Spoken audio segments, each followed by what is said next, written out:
know what I'm saying? Right. But yeah. So just a heads up on that. No, I feel you on that. Don't want to get pulled or muted. Oh, we're live, ladies and gentlemen. Oh, hello. We are live. Are live, ladies and gentlemen, human horses and whatever we came up last week. Welcome to Snow Dogs. What up? Snow Dogs 9 and all that shit. We represent you. You are now tuned in to The A is for a podcast. It is, in fact. Episode 12. And I am going to introduce myself once again. I am the A Factor. Yeah. This guy. Introduce yourself. I am one half of New Age politics. I go by Intellect. See, I'll let you introduce yourself. I like that. Yeah. We're slowly evolving, guys. Yeah, we're moving into it. He's giving me more of a leash to be my own self. Hey. Maybe after this I can have some dinner. We'll talk about it. It depends on how good I do. More of a leash. This nigga got a fucking nothing like that around his neck. That's my guy. It's a digital college. 2019, right? Yeah. We're moving up in technology. Yeah, just every podcast we're gonna make the introductions a little bit more, I don't know.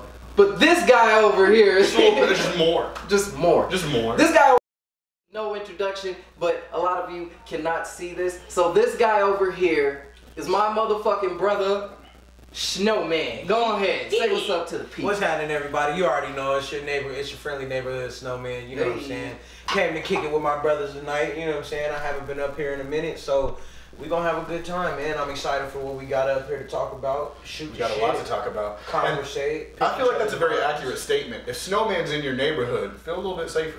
Yeah, he's friendly. Absolutely. But yeah, we brought Snowman on. If you haven't been tuned into the podcast, Snowman is here because by the end of this episode, we're gonna debut and we're gonna build his dating profile. Yes.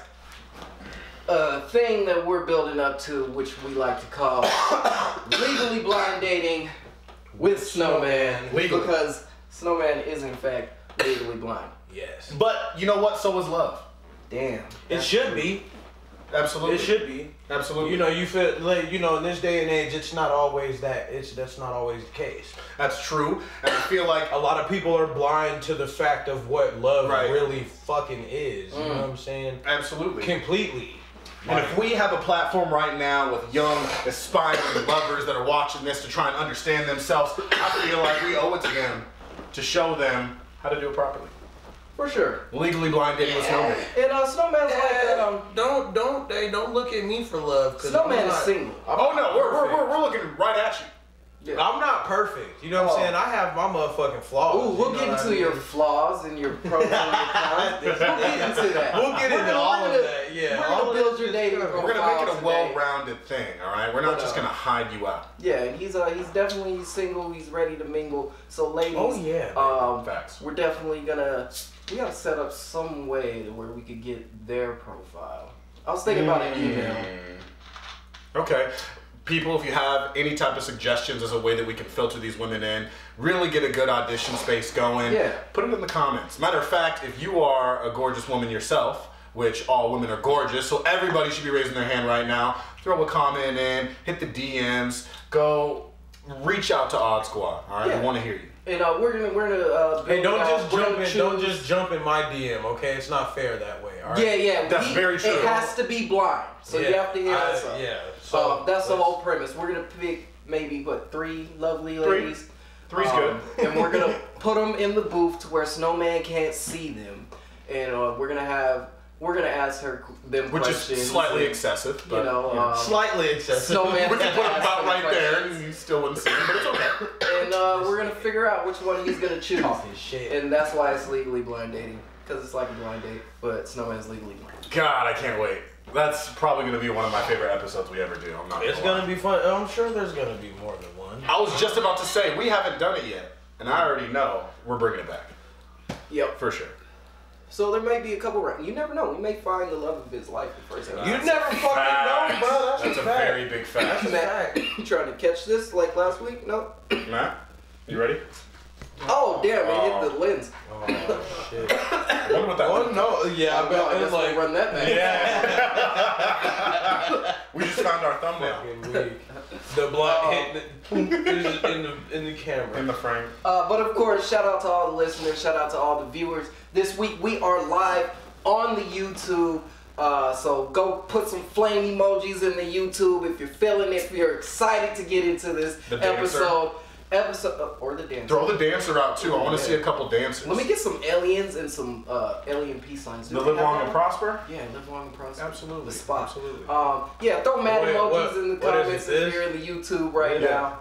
Shout out to everybody. I remember my homeboy used tuned into the live stream. My homeboy it was this older cat in my neighborhood when I was a kid. He used to walk up to me and be like this because he was from Virginia. And I did that shit to my mom and she popped me in my mouth. She was like, don't be throwing that shit up. You don't even know what the fuck it is. I was like, no, I don't. The homie does it to me every day. Like, every time I see him, the nigga gives me $1. I thought that was a Ninja Turtle. You know what I'm saying? Like, I've seen motherfuckers do this shit before, but it's a state salute. I thought I was just showing love to Virginia. Like, yeah, I didn't even know it was for that. But no, after I got popped in the mouth, I went back to him and for all those just listening, we're throwing up weird hand signs. A Spock hand sign, right? Yeah. Yeah, Spock. Just so you can live long and visualize. prosper. Or peace. Didn't E.T. do that shit too? E.T.? No, he had a finger.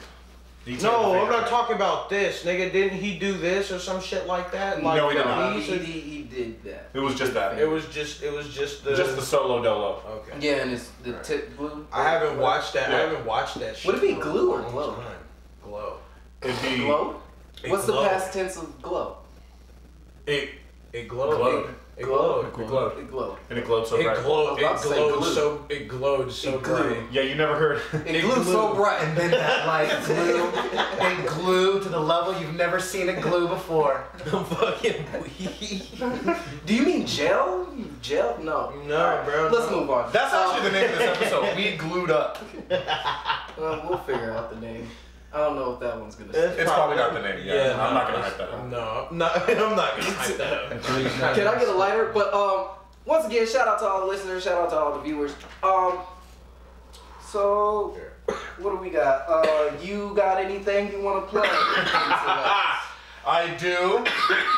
Rise and Shine's out. So I'm really glad that after the intro that I gave on the last podcast that Rise and Shine actually followed through, because I feel like if I would have come here with another excuse, another 4 weeks, I wouldn't have brought it up. Yeah, like it's officially dead. It's out when it's out. No, but Rise and Shine's officially out. You can check out New Age Politics on YouTube right now. Right now. We're always here. All of that shit. Pause it. Go check out Rise and Shine. Come back. Comment what you think. If you're on the live stream and you haven't seen Captain Marvel, you could go watch that video when we get to that topic. Absolutely. Rise and Shine out now. You're gonna have to loop that video though, because we're going in on Captain Marvel. I'm sorry, but yes, Rise and Shine out now. We have a exclusive, crazy one take. For those of you who don't know, crazy is that's the other half of New Age Politics. He's dropping a one take, and I'm not gonna say what song. I'm just gonna say it's by Chance the Rapper. So it's gonna be pretty phenomenal, and we got some other excruciating. You feel it, you look at it and it's painful, it's so good. Things that I'm excited about. It's coming probably right around the end of this month. That sounds very, very intriguing. So the end of this month is actually on Sunday, so you mean the end of April? Yes. Okay. Absolutely. Alright.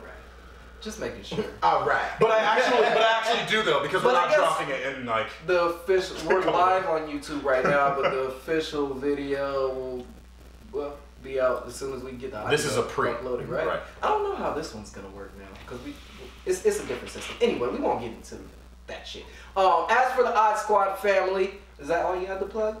Yeah, we're good. Cool. On Deck is out now. Thank you, Snowman. On Deck is out now. Where can you find that? You can find it on YouTube, Spotify, and all streaming platforms, baby. Hey, you should cup your hand like. On I don't know why. I don't know why. You officially just made it worse. Not only for my mic, but for the people at home. Yeah. Snowman. He's still. We already know this is going to be a good podcast, just from the jump. All right. But Odd Squad family, On Deck is out right now on the Only Dreamers YouTube channel. Make sure you pause and go check that out. If you're watching the live stream and you haven't seen Captain Marvel or you don't care about the breakdown from us, which you should because it's going to be pretty extensive, you can go check that out when we do that segment, and we'll let you know when we do that. But that's out right now. We did, what was the last one? Walla Camp? That one's still out. That one was one of my favorites. Mad is out. Just go to the Only Dreamers YouTube channel and scroll down everything. But you have to start with On Deck. That's our latest drop. Make sure you go check it out on Spotify, Apple Music, wherever you get your music. Yeah, man. And very excited. Matt, once again, let's just update you. May 24th, where are we gonna be, Snowman? Oh boy, we gonna be in Denver, Colorado. We're gonna be in Denver, Colorado.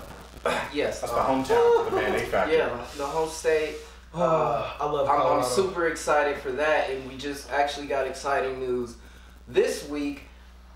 You asked us last week. I did. When is our next Phoenix show?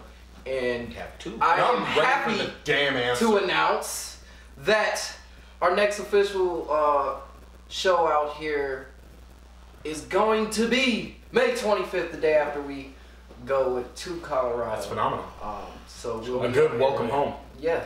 So that's we have nice. back-to-back shows, one in my home state, and then the next in these guys' home state, and well, I guess my home state now too. Absolutely. So that's pretty fucking epic. You've been here over 7 years now, so it'll be 7 years on Monday.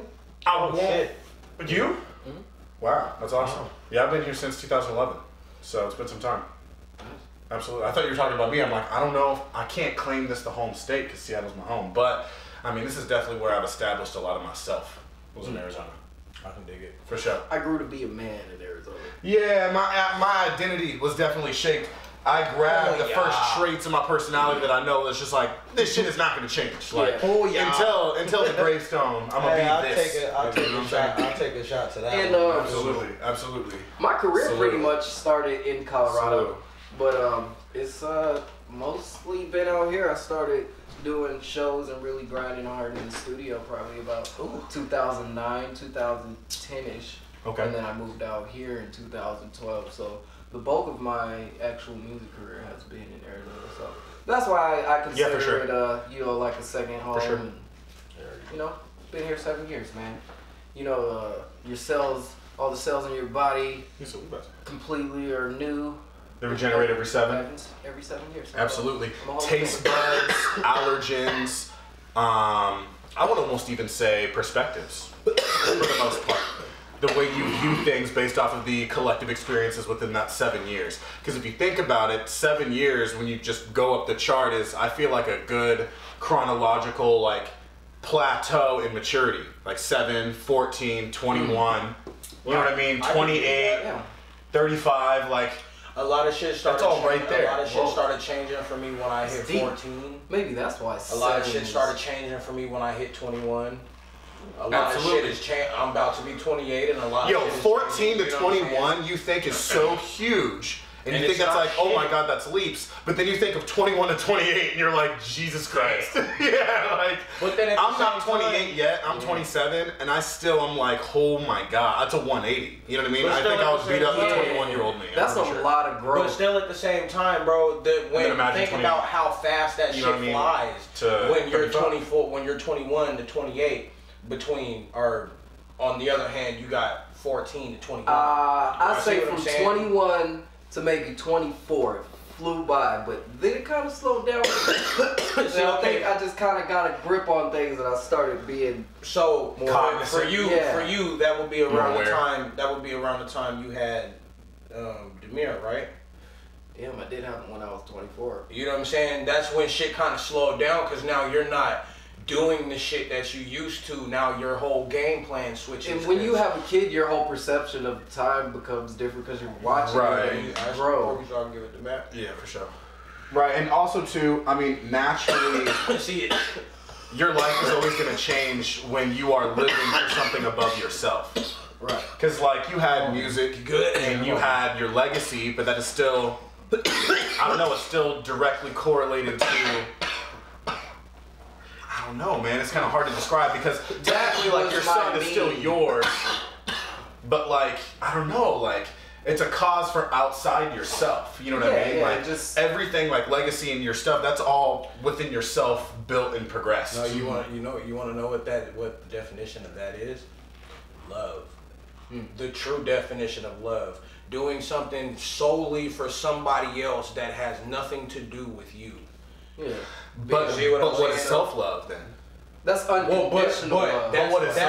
That's what I'm getting at, and that's what I was talking about. Okay. That's what I was talking about earlier. When people don't understand the meaning of love and how they move around, like, oh yeah, I love you, and I love you too, and you know what I'm saying? I love peanut butter.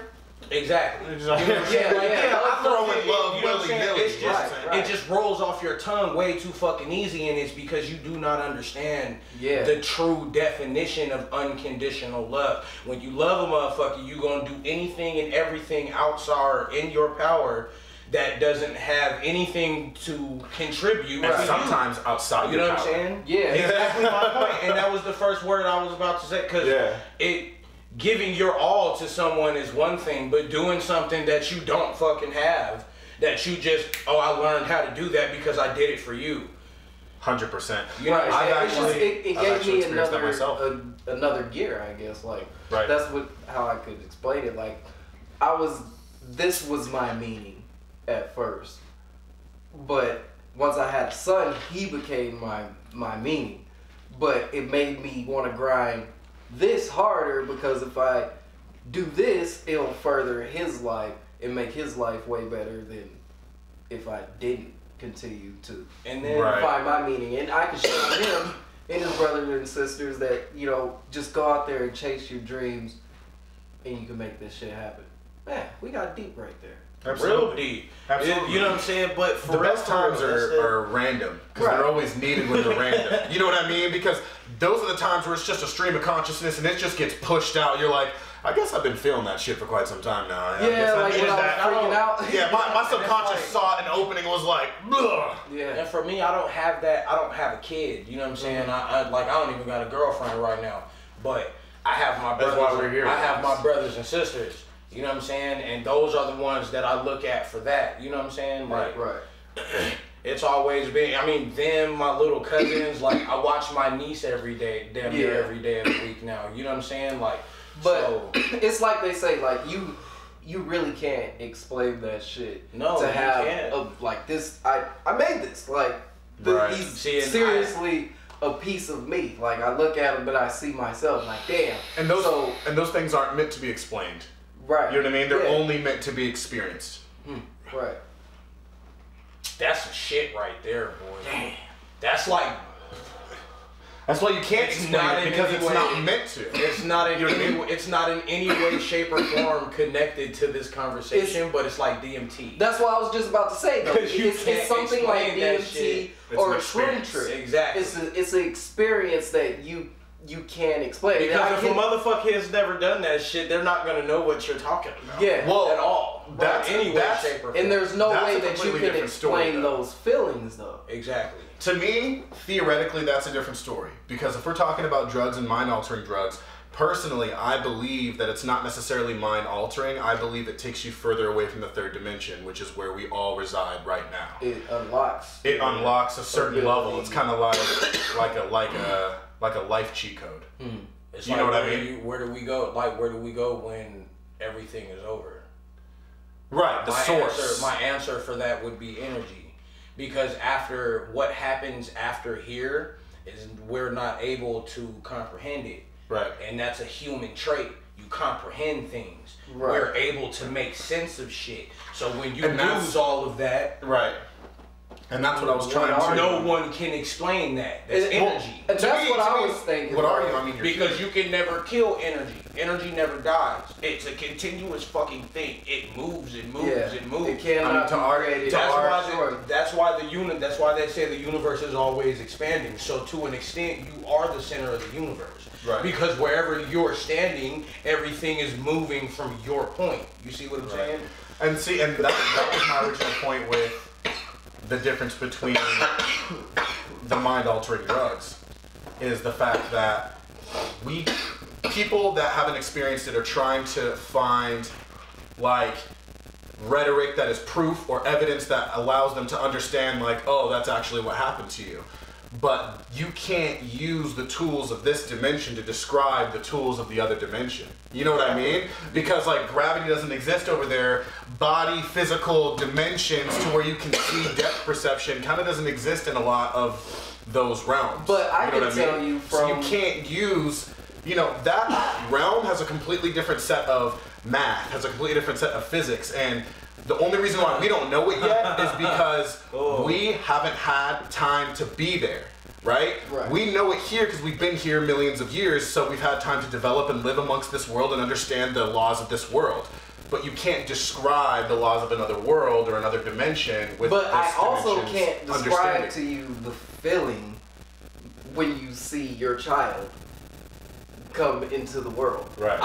I've done DMT and have seen my two children be born.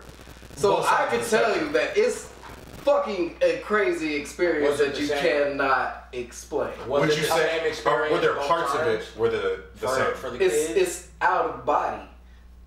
Like I'm not there. I'm floating above this whole shit. I'm almost experiencing birth at this moment at the same time. That's creation. Like I'm being reborn watching my kids be born. That's how it feels. And that's kind of like a DMT trip. That's a trip.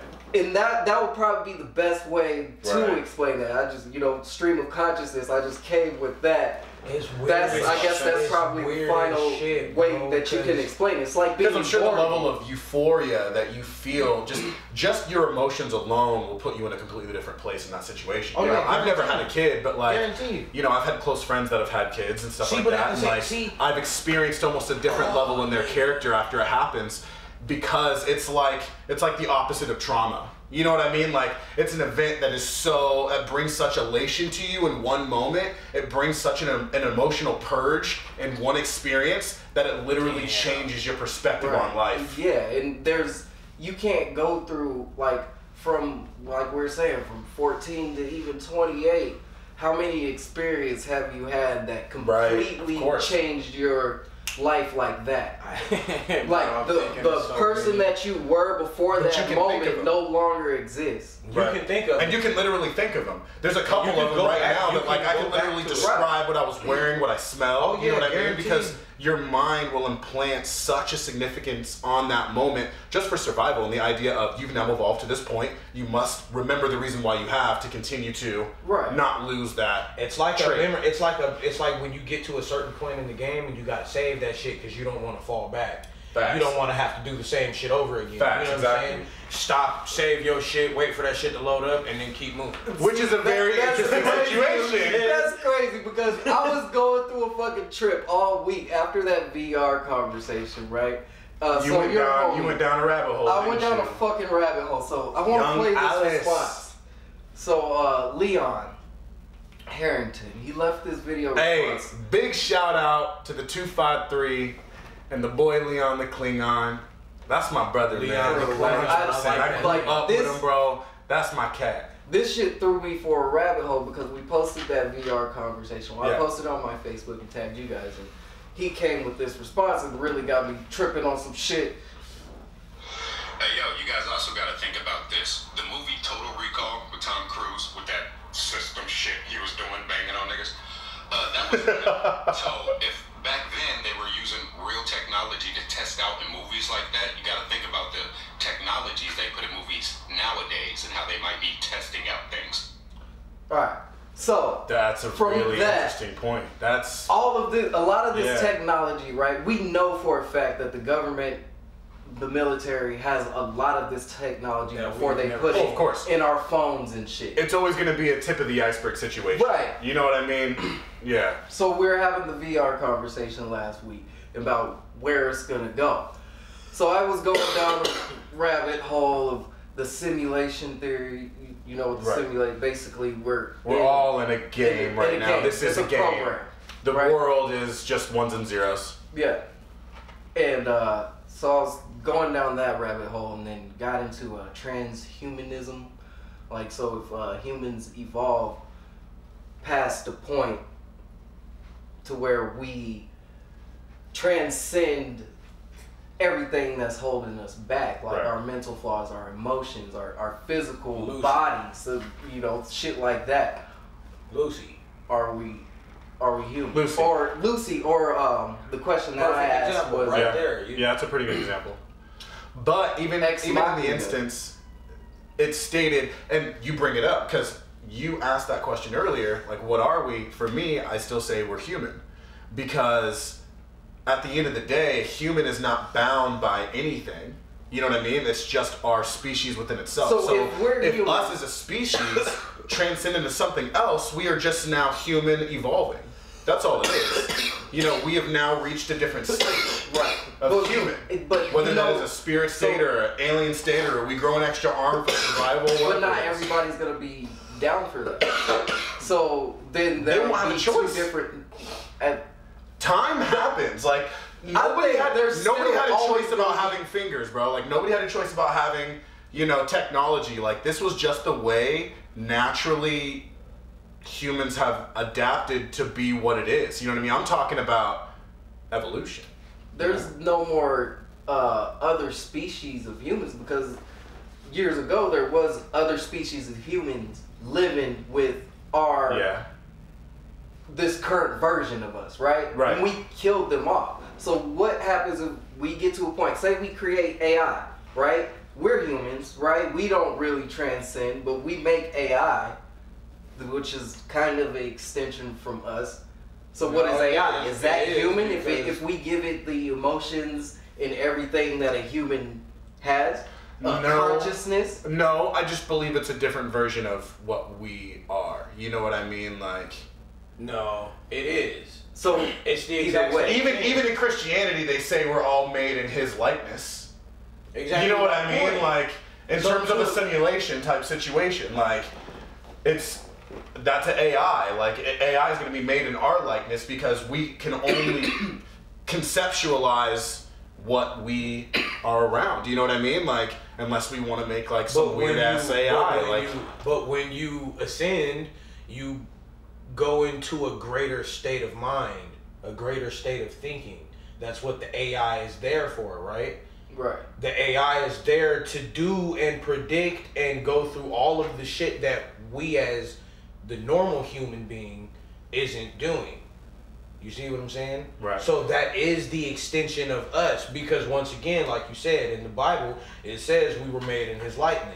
So if that's the case, what is this AI gonna do? It's gonna take after its father, after its mother. Do you think it would weaken us, or But that doesn't. But it's gonna do the same But that shit brings up- in okay. a better way. That's Right. what it. But who knows what that better But what way if is? it because renders it's a us fucking as AI. useless, though? Like, with all our emotions and everything that is holding us back, if we can't transcend and we make something that's smarter than us, But has what's no emotion. our point if they don't really appreciate, you know, that we created them? Why wouldn't they kill us off?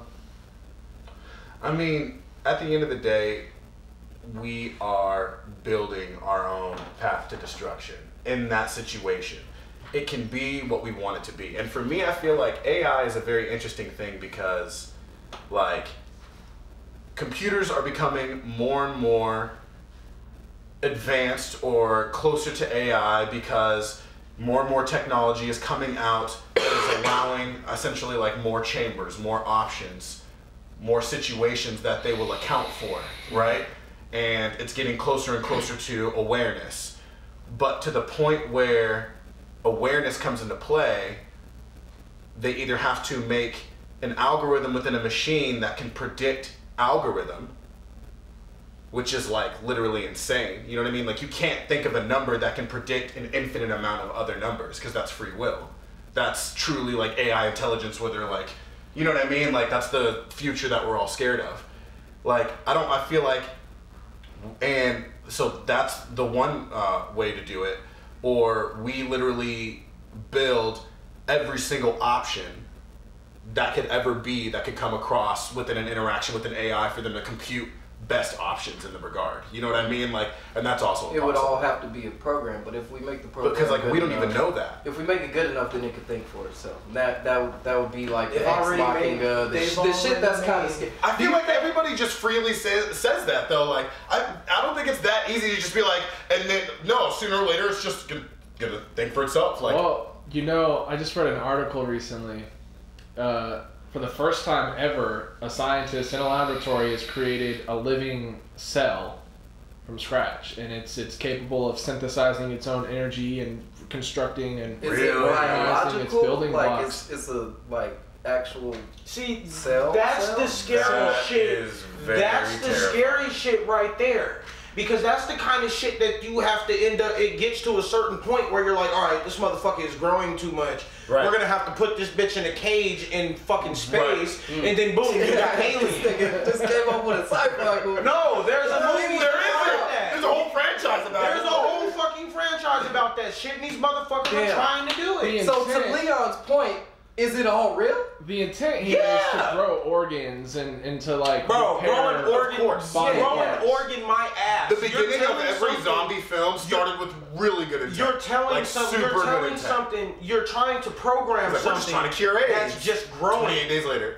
But you don't even really know how you got this motherfucker to grow. Reproduce another one. How do you think? No, they don't. Reproduce another one. How do you think they grew it? Do the exact same thing twice. So he grew it straight from one cell. So it says basically what he says, and this is in quotes. In this work, our artificial cells were wrapped in lipid membranes, and small membrane structures were encapsulated inside them. In this way, the cell membrane is the most important aspect of forming a cell.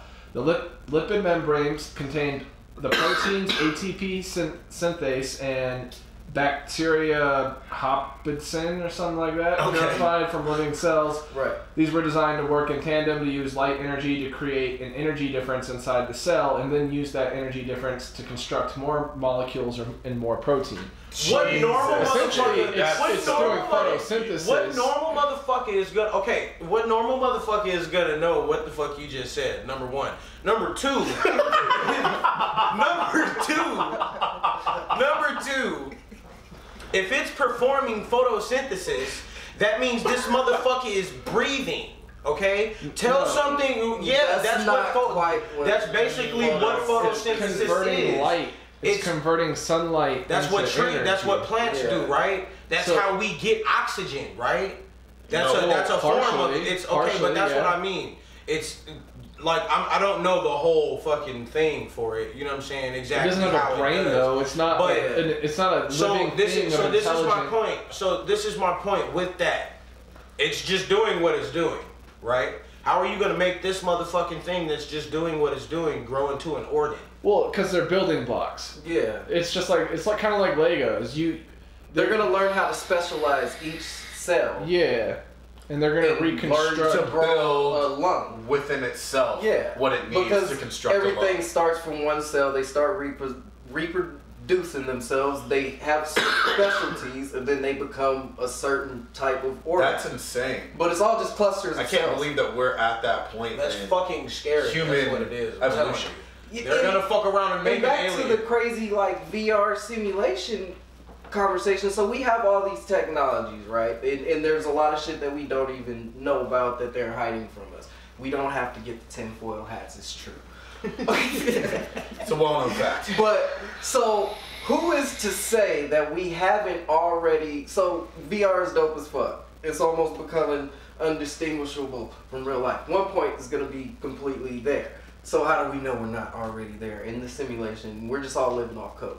Because everything since the Big Bang, right, has been according to physics.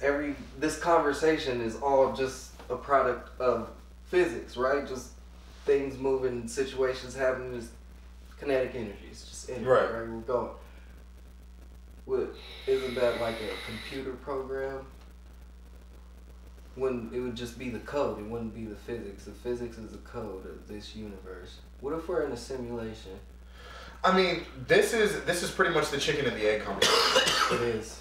Because at the end of the day, like, we can say this because we're still living within the realm to where our only way of understanding this and simulate. Of course, the way we were built is the way we're gonna build something else. Like, this is the frame of our understanding. Yeah. We've never seen anything else like this. It's the natural way that we are just adapting around it. If we saw another way of creation, we'd probably do that, and then we wouldn't have to have an argument. You know what I mean? Like, it's like, I feel like not like this is an argument, but like It just gave me chills. yeah, like within the simulation, chills, dog. like it's like so within the just thinking about simulation, it. you know how we were just talking about out of body experiences, doing Yeah.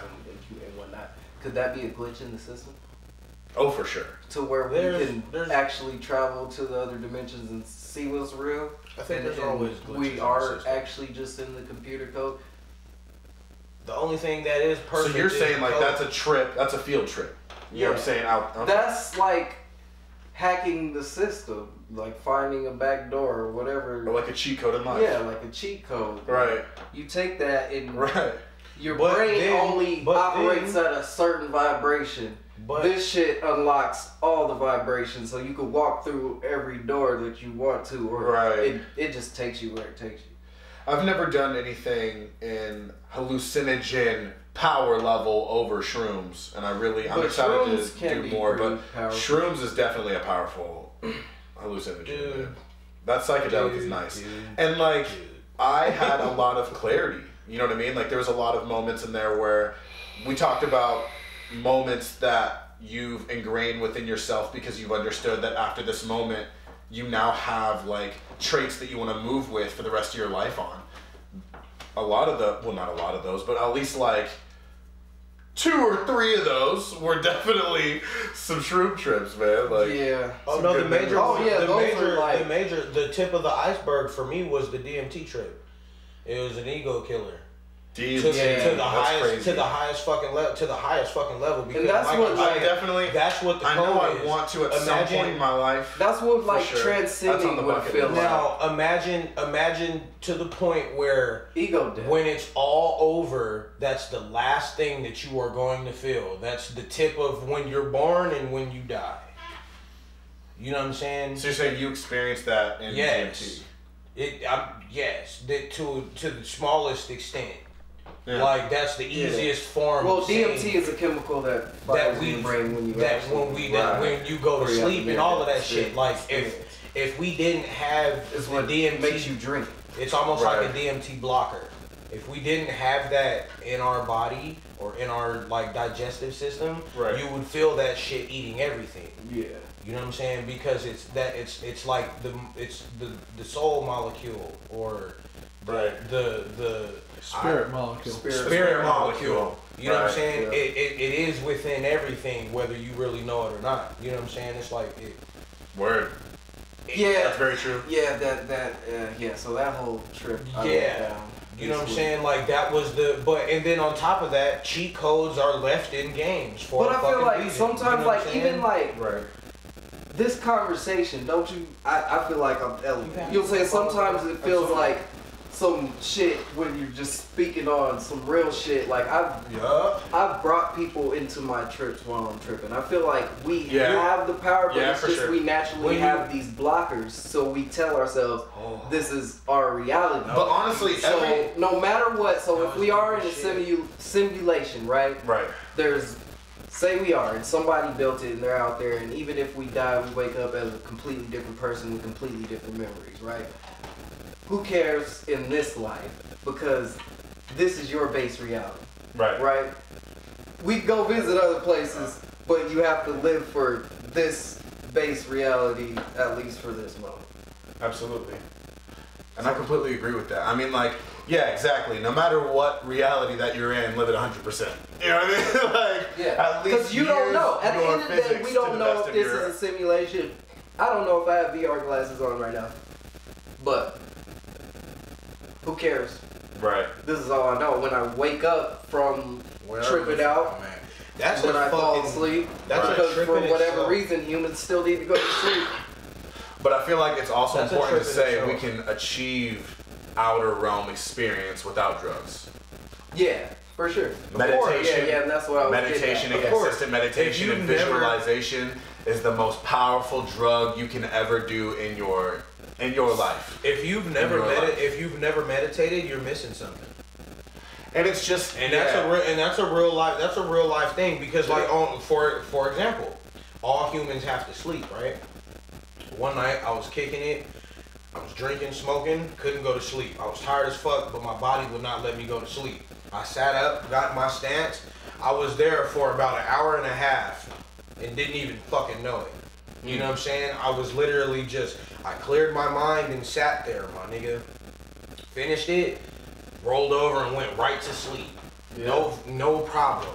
You know what I'm saying? Like, and it's focusing on intentions. Yeah, exactly. It's a great practice. It takes time to really like get good at it, but the whole thing is like you can't judge yourself. You just gotta let the thoughts come.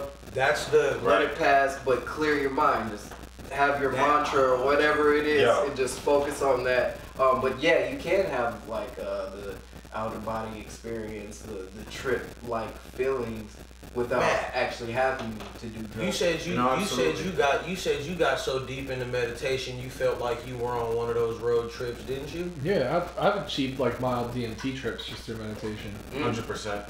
Perfect example. You know what I'm saying? I don't believe that I've astral projected like to the point where it was a consciousness, but I visualized to the point where I felt my surroundings. I felt the weather. I felt the humidity.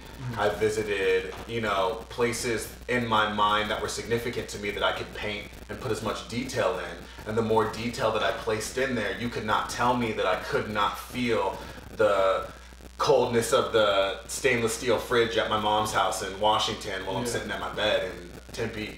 So like it's an amazing experience if you can put your concentration to it. And I'm barely at the surface. You know what I mean? Right. Like in terms of meditation, like I don't do it as much as I want to do it, and I feel like if I did, it would definitely unlock some things for me more. You know what I mean? But like just from what I've experienced in it and the practices that I've already had, like it's fun. It gets intricate, but like I just wanted to throw that out, all right? Because we got deep into drugs. You know what I'm saying? And like the drugs are fun as shit. I'm not saying I'm not gonna do it. Guaranteed. Absolutely, but at the end of the day, there's always a natural achieved through intention and leaving your mind. We're all programmed in the brain, you know what I'm saying? We can't figure out what the hell's going on up there, but you know what I'm saying? The consciousness is your code, and if you could dig deep into that consciousness and the unconsciousness, then you could, like, when you have deja vu, it's a glitch in the system, right? Guaranteed. You know what I'm saying? Guaranteed. And for me, I feel like it's seeing, visualizing and actually feeling that because you've been there. That's you just cheating the system and finding your way to actually feel that, and then it's gonna happen. What if it's like feeling the future? I've had dreams of exact scenarios that I've ended up in, down to the smallest details. Yes. And it's only like 2 or 3 times that I can consciously account for. How does it feel when you come to the consciousness? Like it's that moment you're like, in the dream or in reality? In reality, when you're like, in reality, well, the first time, it's really like, it's almost surreal because it's really hard to believe that like you could dream something so specific and so unpredictable, you know what I mean? Like my very first time, I was young, but I remember exactly what it was. I had like, for whatever reason, I had a dream that we had got graham crackers, and I woke up from a nap and went into the kitchen and looked in the counter and we got graham crackers. And I was like, wait, what? I was like, when did we get? I was like, I just had a dream about this or something. Until this day, that was the most freakiest moment in my life. That's why I was like, how did I and then it's happened multiple times over my life to where you don't know. You don't really realize it until you finish the sentence that you said, and then you hear the person say what they said exactly how they said it. And it's that slow and then you're like, what the fuck? Yeah. It's like, yo. So that's why it could be a simulation, but who knows either way. Live your life. I think it's motherfucking live your simulations. Like what if you literally just run the same shit over and over again? You just make different decisions. I think everything branches off. I think like there's like the string theory, whatever decision you make, everything branches off. Like say we had these big transcending moments in our lives, there's another alternate timeline to where we never even had that. Example. And we're completely different people if we said just another word after that sentence. Right. Have y'all seen The Flash? Yeah. The TV show? Yeah. Mm-hmm. that shit will fuck you up. Yeah, I watched. You know what I'm saying? In terms of like different timelines. Yes, because or not even different timelines. Just like for one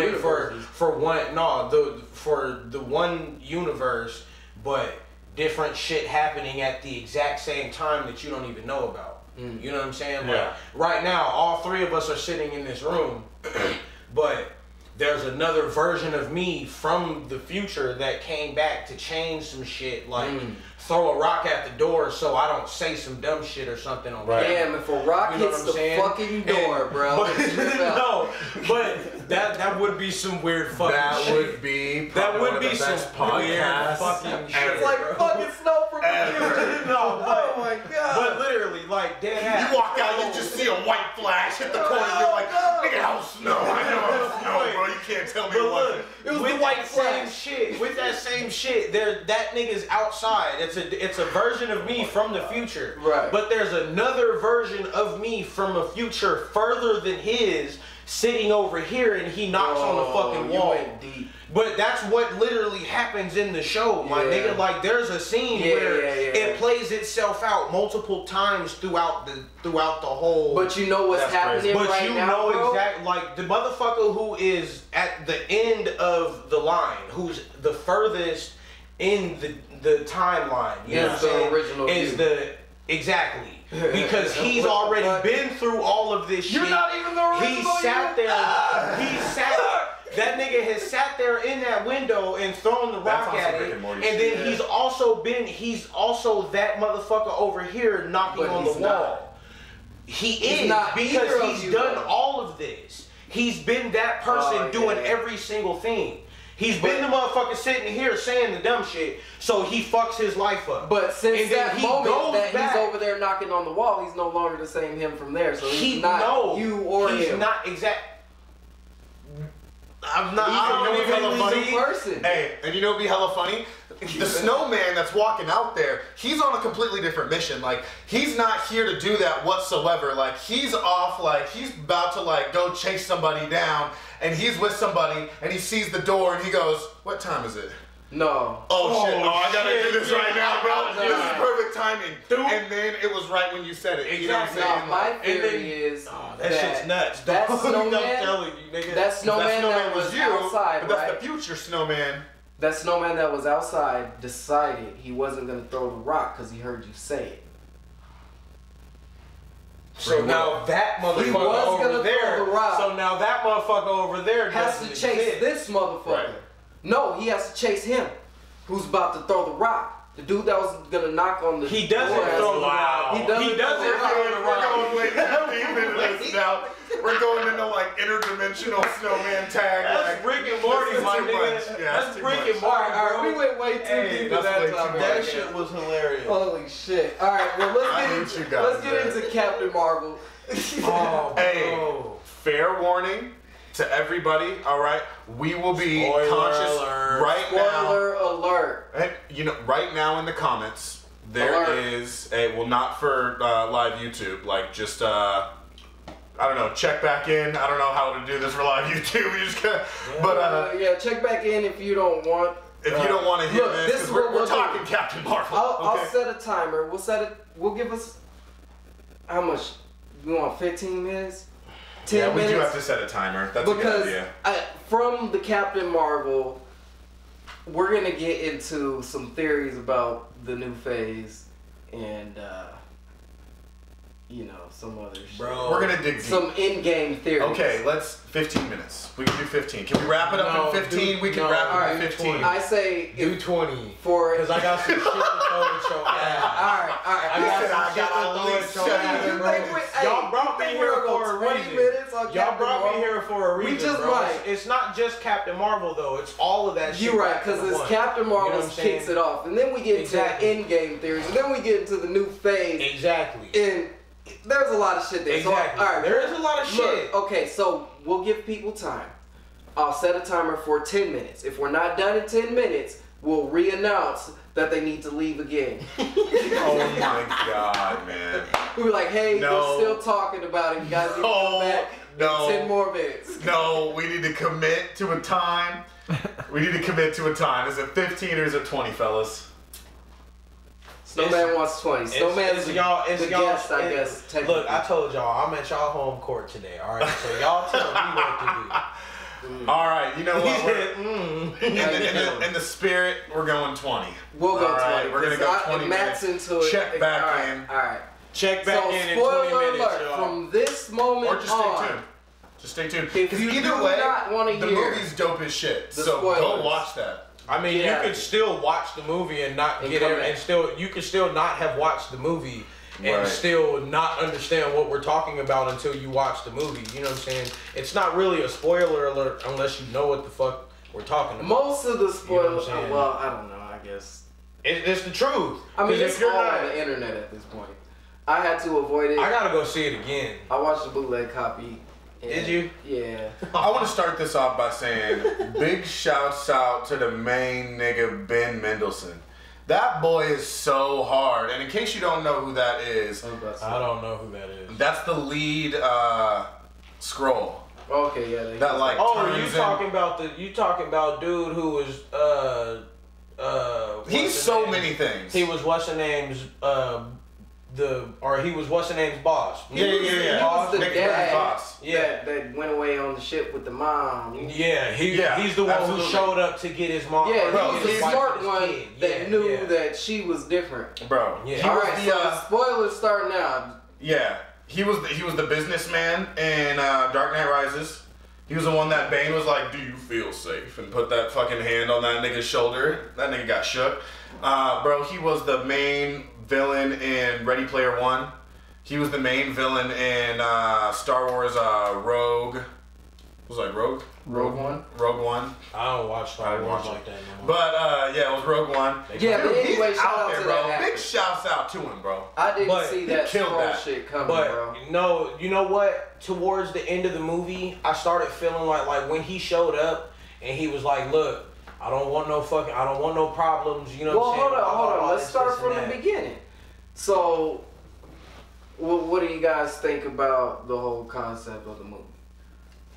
I thought. How did you feel about the movie overall? I really dope? thought that it was a good. It was a perfect origin story. To be real, it didn't give you anything besides the Tesseract. The first time that you would have ever known about it at its earliest date. You know what I'm saying?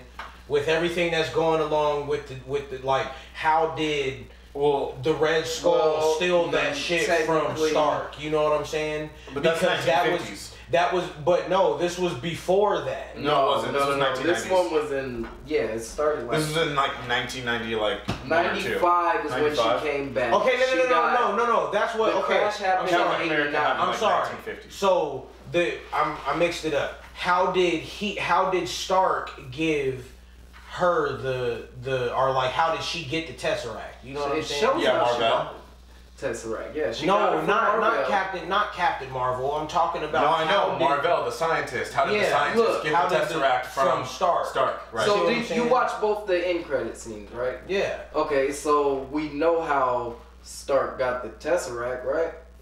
I mean that happened The very in- first time he got. We just the don't know Tesseract. what happened between Wait. So, when the cat threw it up on the desk right. and between when it was found in the ocean. No, that was. It was found in Wait, the that was ocean. before. Yeah, they found it in the ocean with the Red Skull. So because Stark he grabbed had to it in be his hand, in contact and it with took old his girl. ass to where he was at now, in modern day time. You know what I'm saying? Okay. Neither here nor there. Yeah. The way the Tesseract pops up. The way the Tesseract pops up would have to be like for her. It would have You to start be a with the little Tesseract, earlier. my nigga. Yeah, I did. Good job. That Alright, was so what that. That's a rabbit hole within itself. What Infinity Stone is the Tesseract? That's the Power Stone. No, that's the space. Or the the Space Space Stone. Stone. I'm sorry. That's the Space Stone. Because I feel like that's gonna come into play in Endgame. All of them are. Yeah, but I feel like they wouldn't have. Like it felt like an important part of Captain Marvel. Right. You know. That didn't Well, nobody you know know what it about. is, though. But They let you know that the Tesseract can make you go light speed, right? So if you go that fast, you could travel through time. No, I think that's what they're space kind of stone. saying. It's not too fast. Okay, I see But what you're saying. that's why the girl was Marvel was trying to build a ship to get those scrolls to safety, because that was gonna be the ship that could travel the speed of light, or fast enough to get them to safety. But then again, it wouldn't even be that, because it would be jumping from spot to spot. That's what the Space Stone does. It takes you from one spot to another. Well, You need to watch the movie again. I know what she did. She turned it into a power cord. I know what she did. Right, You know what I'm but it's saying? just The thing idea that of she light shot, speed within the itself. thing that she shot, it gave Captain Marvel her powers. You know what I'm saying? But what I'm saying is, it would still, if she Let's talk about enough, that. So that was a weird thing, because in the comics wasn't She the got her powers from Marvel or Captain Yeah. Marvel. but this one she The dude. shot the power cord, which had the Tesseract, and that's how she got the power. Well, also too, Marvel was like a scientist. You know what I mean? That was like hiding out on Earth. Like, But I like how they're Marvel changing was it up. essentially She Jude wasn't Law's always- character. She wasn't always hiding out though. Well, yeah, for the most part. She Yeah. was I like what they hiding did out. with the. She started the hiding whole out when story. she found I like out how they they were made it fucking their own. around. Right. Like knowing the And Kree. even then, she didn't. Like, she went out flexing, trying to find her shit. Like, you know what I'm saying? With Carol. You know they brought an extra character or a new character in for Phase 4, and this is jumping ahead a little bit, but the best friend's daughter, she takes on the mantle Best friend of who? Captain Marvel's best friend. Oh, Black okay, chick, okay. Her daughter Yeah. turns she's a into superhero. in the comic books. Her daughter is she actually takes on the name Captain Marvel for me. Oh man, Yeah, I she was hoping becomes she'd go by Captain Marvel Lieutenant at Trouble. one point. I mean, She that does- does make I think that's Yeah. far down the line, but you know what I thought? But that's also Phase 4 though, because they're like, people are gonna be mad with Endgame. I don't know, bro. When this shit ends the way it ends, I don't want to hear no boo-hoos and ha-has and none of that shit, because it's not gonna end the way motherfuckers think it is. I can guarantee you that. But hey, you know what I I think? mean, I think you know how the they'll new, win, but who will win? I think they're gonna change it though. You know how she's already, like in the comics, she becomes Marvel, Captain Marvel, and something else, right? But I was thinking, like in the new ones, you know, the new Iron Man is a young black girl. I think she might. When I seen it, I didn't know that she Very true. became something else. But I seen her character, and I was like, I think they're gonna turn her into something that'd be dope if she became the new Iron Man. Some point down the line. I think it would be super dope if it was Shuri. There's a shit. That'd be pretty hard. And that's pretty acceptable. motherfucker. I've never thought about that. Yeah, that's pretty acceptable. I think Shuri If she will makes a become the Black vibranium Panther Iron at Man one suit, point. No, you want to know something? I don't She think actually she does. Can't. She Yeah, can't. she does. no, in, she does. She in can't. the new Marvel Now comics, She she can't. is a Black Panther. She can't. She Why can not? never take the mantle of Black Panther because Black Panther has the power within him, and they burned all of them motherfucking. Man, there's they something burned out that there, whole. They burned that flower. In the comics, she becomes, but I don't If know. you But- are, listen, But when you listen, burn, if but you when are you to the burn point, something, you make room for something to grow. But I don't think it would make sense to have Shuri become the new Iron Man. But Shuri, that's No, it like, doesn't make have you sense, but it would seen? just be cool I've shit. seen some Yes, theories it on does. Shuri because we don't They're know how she battling- died. Shuri we is need the to smartest make this person. Captain Marvel because we only got a limited amount of time. Oh, yeah, Shuri Captain is the Marvel. Shuri But we're is getting the into phase 4 too. Okay. Shuri In is Endgame. Shuri is Alright, that's fine. Shuri But we is do need the to get into smartest Captain Marvel person. because this guy started with the Tesseract and it threw me off. Yeah. I'm sorry. But that is crazy. I feel like you asked about the concept, right? Yeah, and let's get back. I felt like the concept on a deep level was more of an idea, it was a reflection of war. You know what I mean? And the idea that there is a certain amount of propaganda that's met. And what's crazy is they literally use the historics of what we actually know as the Skrull in Marvel Comics and the Kree. Kree, yeah. Yeah, as what we know in the Marvel Comics. You know what I mean? Like, Ronan was a rogue Kree person. He was a radical, you know what I mean? Like, he was left wing. Most of the Kree were like dun da da da. You know what I mean? So it shows that he wasn't. But that's always crazy. One of those people, though. No, but that was completely new to the Marvel Cinematics, which is what I'm saying. So like. In the entire comic books, the Skrulls were bad people. There was a big baddie named Skrull, and like he's super Skrull, and he's super dope. You know what I'm saying? But like the Skrulls were legit evil, and like the Kree were good people trying to save the world. But they flipped that shit on his. And for me, I feel like flipped that shit on his head in the movie. Right. That's why it's different. Right. Like, so like it's a reflection of war. You know, and the idea that like. When you're in the country versus the other country, of course the general consensus of that country is fuck the other country because they're constantly being fed subconscious and subliminal things to say that. You know what I mean? Like, there was literally like war propaganda pumped the United States all through, World War II that's now proven and just like talked about in high schools and shit. You know what I mean? Like, it's what it was. So like, that was kind of like, I don't know, I thought it was a very close nod to that, and I found that super fascinating. Yeah, I like the way they retold the story and how she got her power. And the thing that stood out to me is for sure she's, like they said, the strongest character in the Marvel universe because she was just ridiculous. Not only she was a dope character though. I can't wait to see her alongside Thor in fucking the Hulk. Because them three, if she would have came to the Wakanda battle, there wouldn't have been a battle. Did you see the? They thought about putting her in that movie. Yeah. But it was better off to leave her in that. Like, there's a scene, and then on top of that, there's a bunch of scenes that are in the trailers that are fake scenes. They're not scenes that are like when the Hulk was running with the Avengers in Infinity War. That never happened because he never turned into the Hulk. Right. There's a theory that scene is gonna show up in this. Ooh, yeah, I've heard those theories, bro. That is actually dope as shit. Because a lot of those the commercials that they're putting out, there are scenes where people are in them and then they're not in them. You see what I'm saying? Yeah. They keep switching shit out, and so who knows and then on top of that, they've also said that no one knows what is gonna happen in Endgame. Oh yeah. You know what I'm saying? They said even to the shareholders for Marvel, they only released 8 minutes. They only allowed 8 minutes of the total movie to be shown. That's why, like, even in the new trailer, they have to use a bunch of old footage. They're using the story together. They're using that to tell the story because I think there is going to be alternate timelines that they're going to. I think they are going to redo that whole Infinity War. They hinted at that at some point in that movie. I think they're going to redo everything. I think the very crucial moments that every main character that I would say is still alive or whatever, right?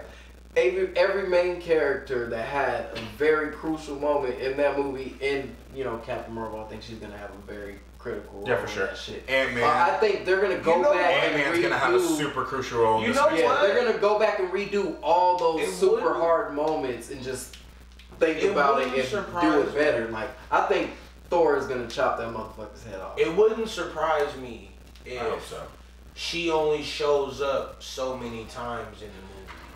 Because there's so much other shit to be done, and they also said some shit. They also said some shit like this movie is damn near focused around the main characters. Right. You know what I'm saying? Those are the ones that they're focused on because those are the ones that we don't know are gonna be here or gone. Somebody's not gonna make it. There's gonna be a couple of them that don't make it, and I wouldn't be surprised if Iron Man catches his last ballot. I don't think. Just because Iron Man is the kickoff for this whole shit, I think he's gonna go into a mentor type role. I think he'll take Nick Fury's place. He'll be the leader of Nick Fury is in Homecoming. He'll be the leader. Nick Fury is in Far From Home, excuse me. So with that itself, it kind of gives me a picture that there is no more Tony Stark.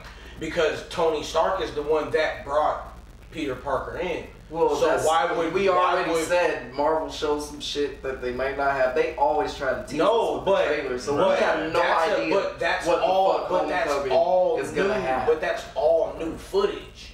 That's all brand new footage. All of the shit that they showed in that Far From Home trailer, all new shit. We've never seen that before. That's my thing. That's my go-to for that. Why would they show you a bunch of shit that they're not, like, brand new footage that they're not gonna use? Now, a lot of that might not get used. What do you mean? Yeah, that's but you're gonna get. That's what they do. No, that's what they're doing with Endgame.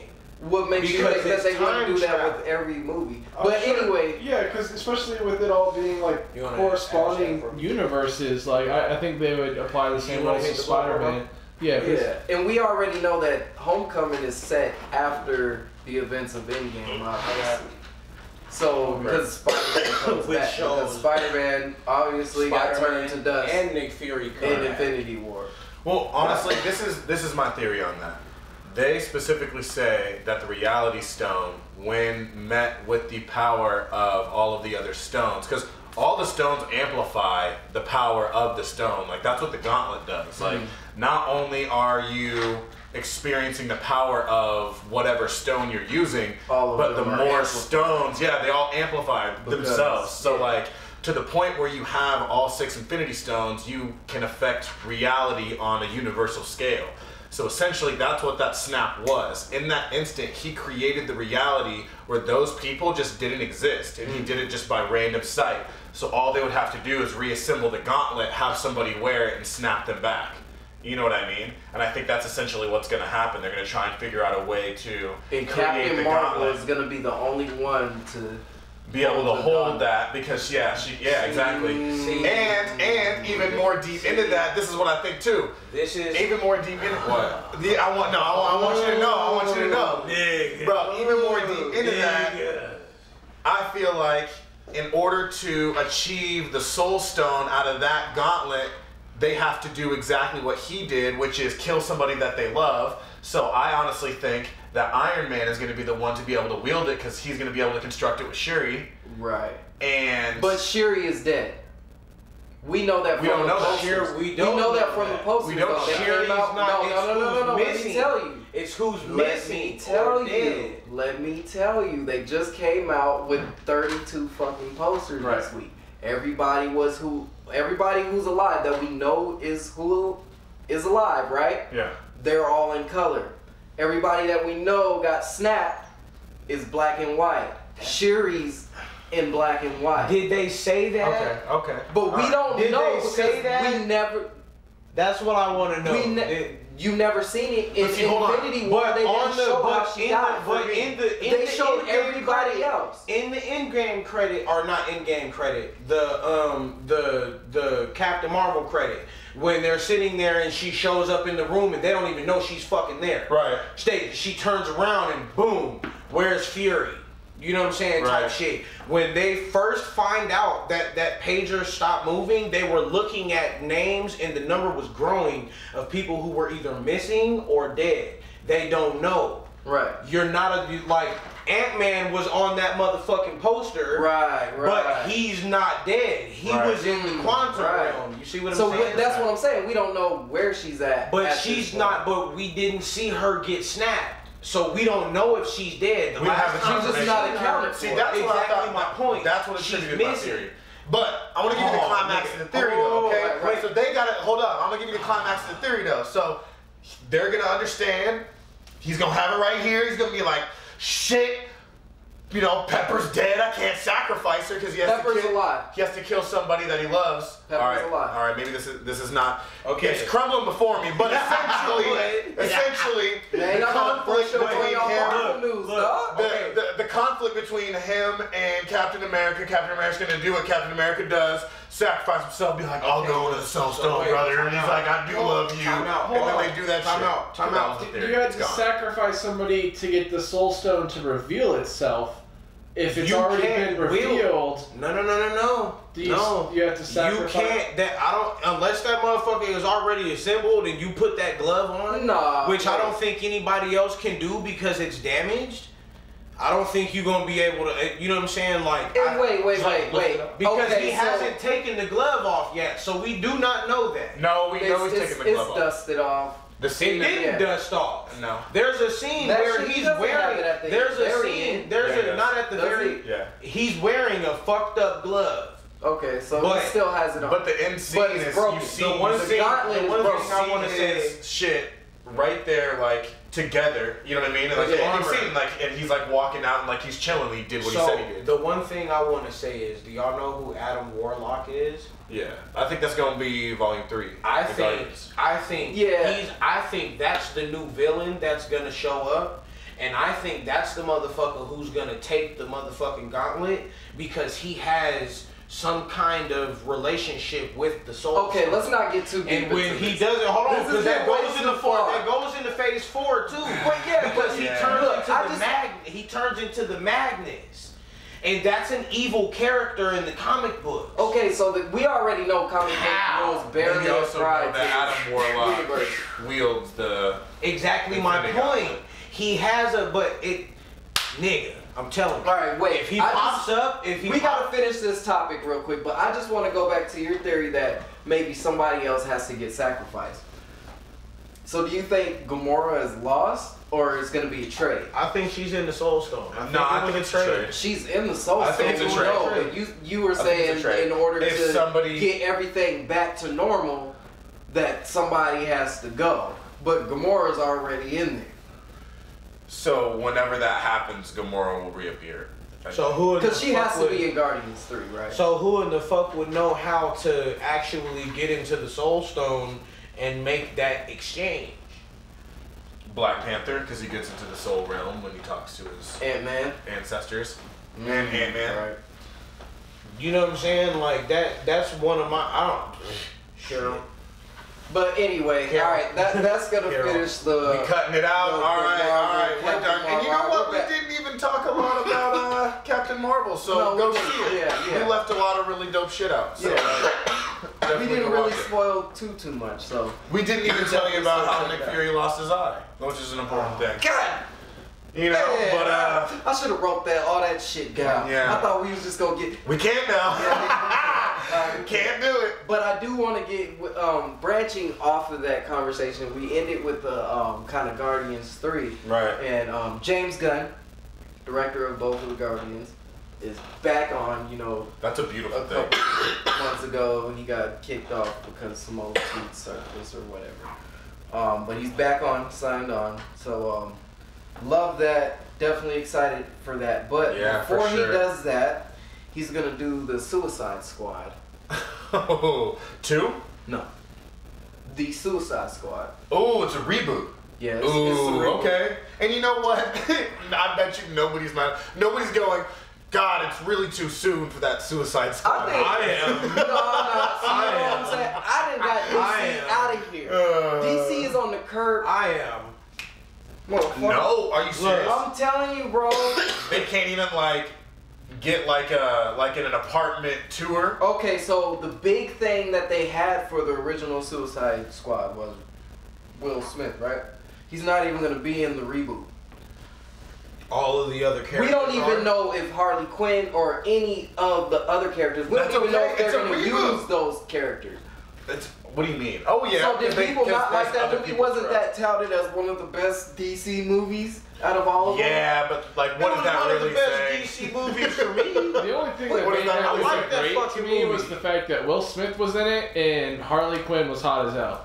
And she was dope. That's Harley Quinn. That's why I like that movie. She was a really. I can't even remember what happened in that movie. I just remember thinking that Harley Quinn was I have no idea. Bro, you don't remember the ancient gods that they fought? Nigga, I don't remember the story. I don't know anybody else besides Deadshot and Harley Quinn. But they do have Idris Elba as the new Deadshot, so that's dope.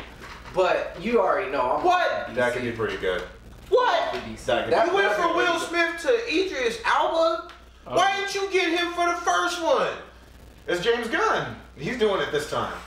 But see, that's what kind of gives it promise. Man. James Gunn is directing. Y'all better change the whole motherfucking cast in with the same goddamn character. No. But look, James Gunn, he did Guardians. Guardians is an eclectic group of characters that's fucking off the wall. He did a fucking great job. They're obscure, not really the main literally characters one of the best of Marvel the universe, films like in the that came out of nowhere. Oh well, no. And he took that and he One of made the best, bro. Top something very genius. So that gives me promise.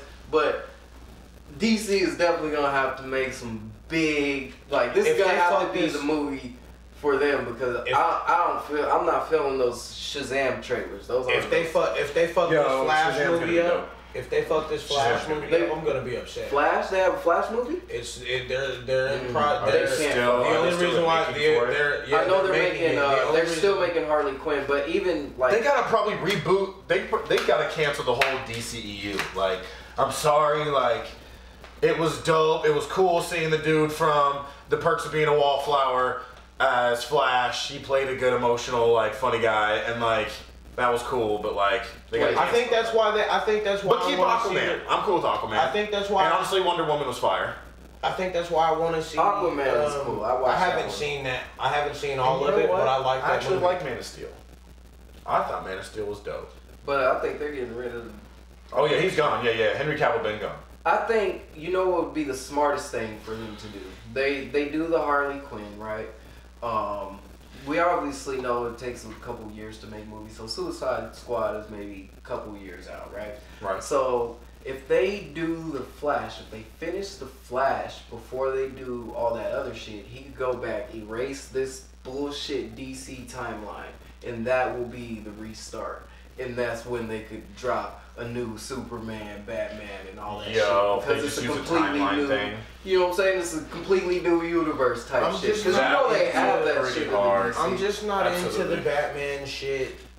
The Superman shit is But they could wipe it clean, start getting good directors. But the Justice League was dope. I like that movie. Everything else was kind of shitty. I'm not gonna lie, the Wonder Woman movie was cool. I didn't like the way they played that motherfucker. What's his name? The Greek god Ares. Yeah. I didn't like the way they played him. They made him look like such a fucking bitch. See, what they can do, the best bet for DC, I thought that was kind of Flash can take Wonder Woman and Aquaman with them. Boom. They fight, they do the big movie. Bam. But you can't have them reset the time. You can't have them without the motherfucking Green Lantern.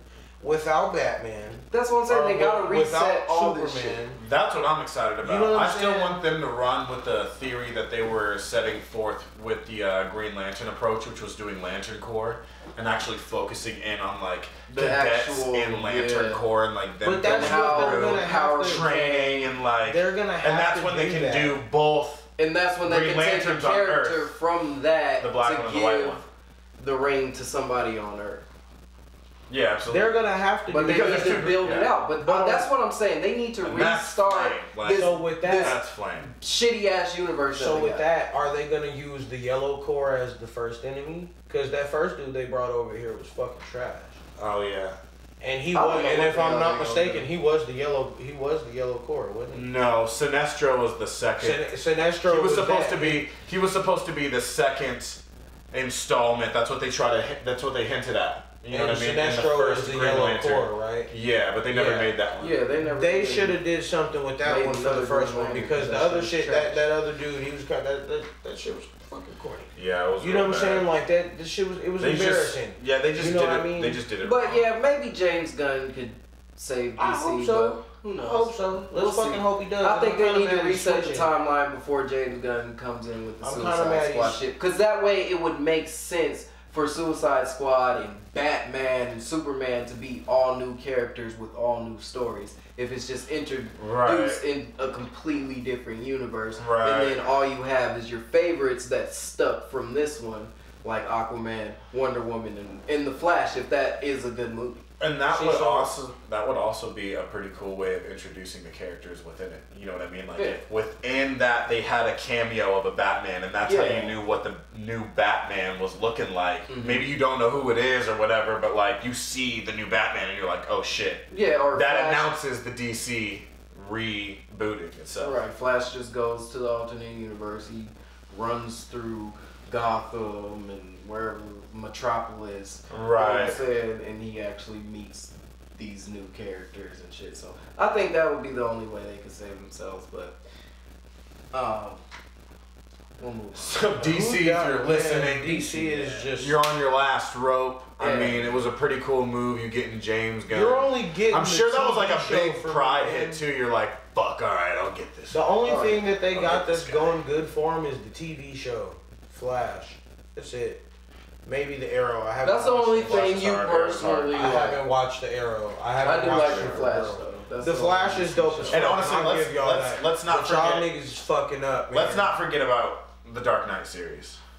It was cool. It was still trash. What? Though. It was cool, Get but it was out still of trash. here, bro. You gonna tell me the Heath Ledger Joker performance was trash? No. I never said Heath Ledger was trash. I said the movie was trash. I didn't say he was trash. Oh, get out of here! You can't have the one. Movie, you can't have literally in the you can't top have one 10 good greatest actor. movies of all time. Okay, that's cool. You can't have one good actor. One movie, not. You can't have one good actor in a movie and make that motherfucker great. You're telling me Christian Bale wasn't a good actor? He was good. Or he was cool. The movie was trash. The movie was trash, dog. Don't Morgan Freeman. Bro, just alright, let's get off of this shit. I guess it was trash, man. That was one of my favorites, man. The movie was trash. Hey, bro. you know what's good? That one was cool. Hey, speaking of the trash, MySpace threw almost 15 million songs in the trash this weekend.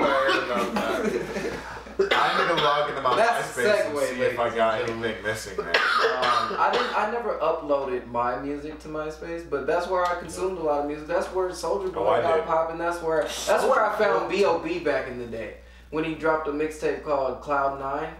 It was dope as fuck, and I was like, oh, who's this B.O.B. guy from Atlanta? Oh, man. Ever since then, I would follow that. I was like, damn. Okay. Blew the fuck up like a few years after that, though. Just like Baby Soulja. But he was on MySpace, and he got big. And, man, so they... The first time I ever saw Tila Tequila was on MySpace. Right.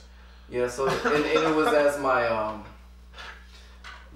layout. Okay, yeah, there you my go. Profile layout. Right, they had custom for her. Yeah.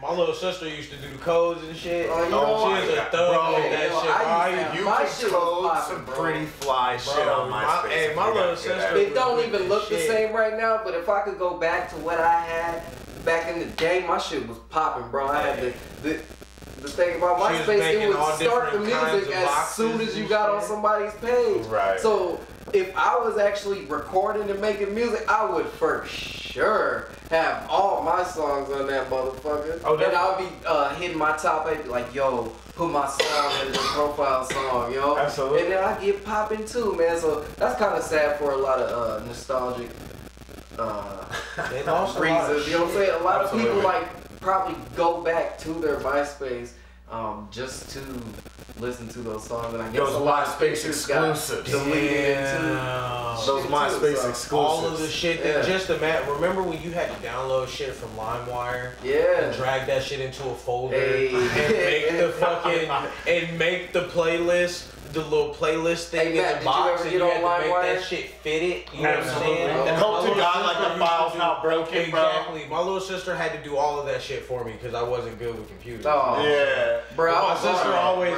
I used to be like, bro, just turn my shit up, my nigga. It got to the point where all of my shit was on one screen. You didn't even have to scroll down, my nigga. My sister had my shit laid, bro. That shit was. Yeah, but that shit was crazy. I didn't lose anything on MySpace, but I lost some shit on Hot New Hip Hop. Oh, really? Yeah, like back in 2011, 2012, they decided they weren't gonna have any like artist profiles on there. They're only gonna have like official artists on their site because before, you know, you just make an artist profile. Before that shit got popped. I had some shit, but I made sure I downloaded all my shit and I had it before it got deleted. But my first mixtape that I put on that Pip, for some reason, it's just files got corrupted. I can't play it. I can't download it. Damn. I know one of the homies has to have it back on the crazy. Fucking CD or something. Somebody gotta have it on the computer back home. It's to the airwaves, brother. Yeah, man. It was called Your Planet Sucks. I dropped it on my birthday, March 5th. That sounds very dope. What the hell? Your Planet Sucks. 2011? Yeah, 2011. That's classic right there. Yeah. Your planet It was sucks. hashtag UR planet sucks.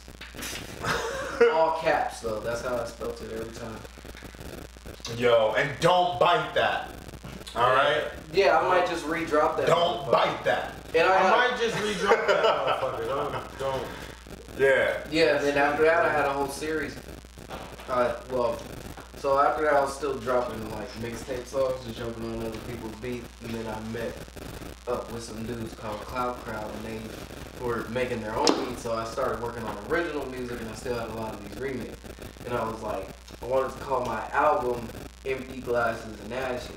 So I was like, that would be dope concept, you know what I'm saying? One day I was just smoking it, and I was like, so it's kind of like, it's a cool concept. And I was like, man, so I'm gonna drop this mixtape before I drop that, what should I call it? And I was like, Full Cups and Kush Blunts. So, Full Cups and Kush Blunts, Empty Glasses and Ashes. Full Cups and Kush Blunts was more of the turn up shit, the party music. Then Empty Glasses and Ashes was more like me getting personal, and it was all original beats. So like what happens when the roach stops. Yeah, it was like mixtape album. And I lost that shit on Hot New Hip Hop. But that's crazy. If people can find that, they're floating out there somewhere on the internet for sure. Somebody has a download. I might have to read. If you got a download of this, please. I might have to bring back that concept though. I'm gonna make them both albums. I'm gonna bring back that shit. Okay. That was before its time. Do you remember all of your lyrics for that? No, I'm not gonna do everything. I'm just gonna take the concept. Okay. Of Full Cups. I was about to say, are you Empty remaking Glasses and this? Ashes? No, I'm just gonna redo the concept. It's gone. Yeah, as a grown man.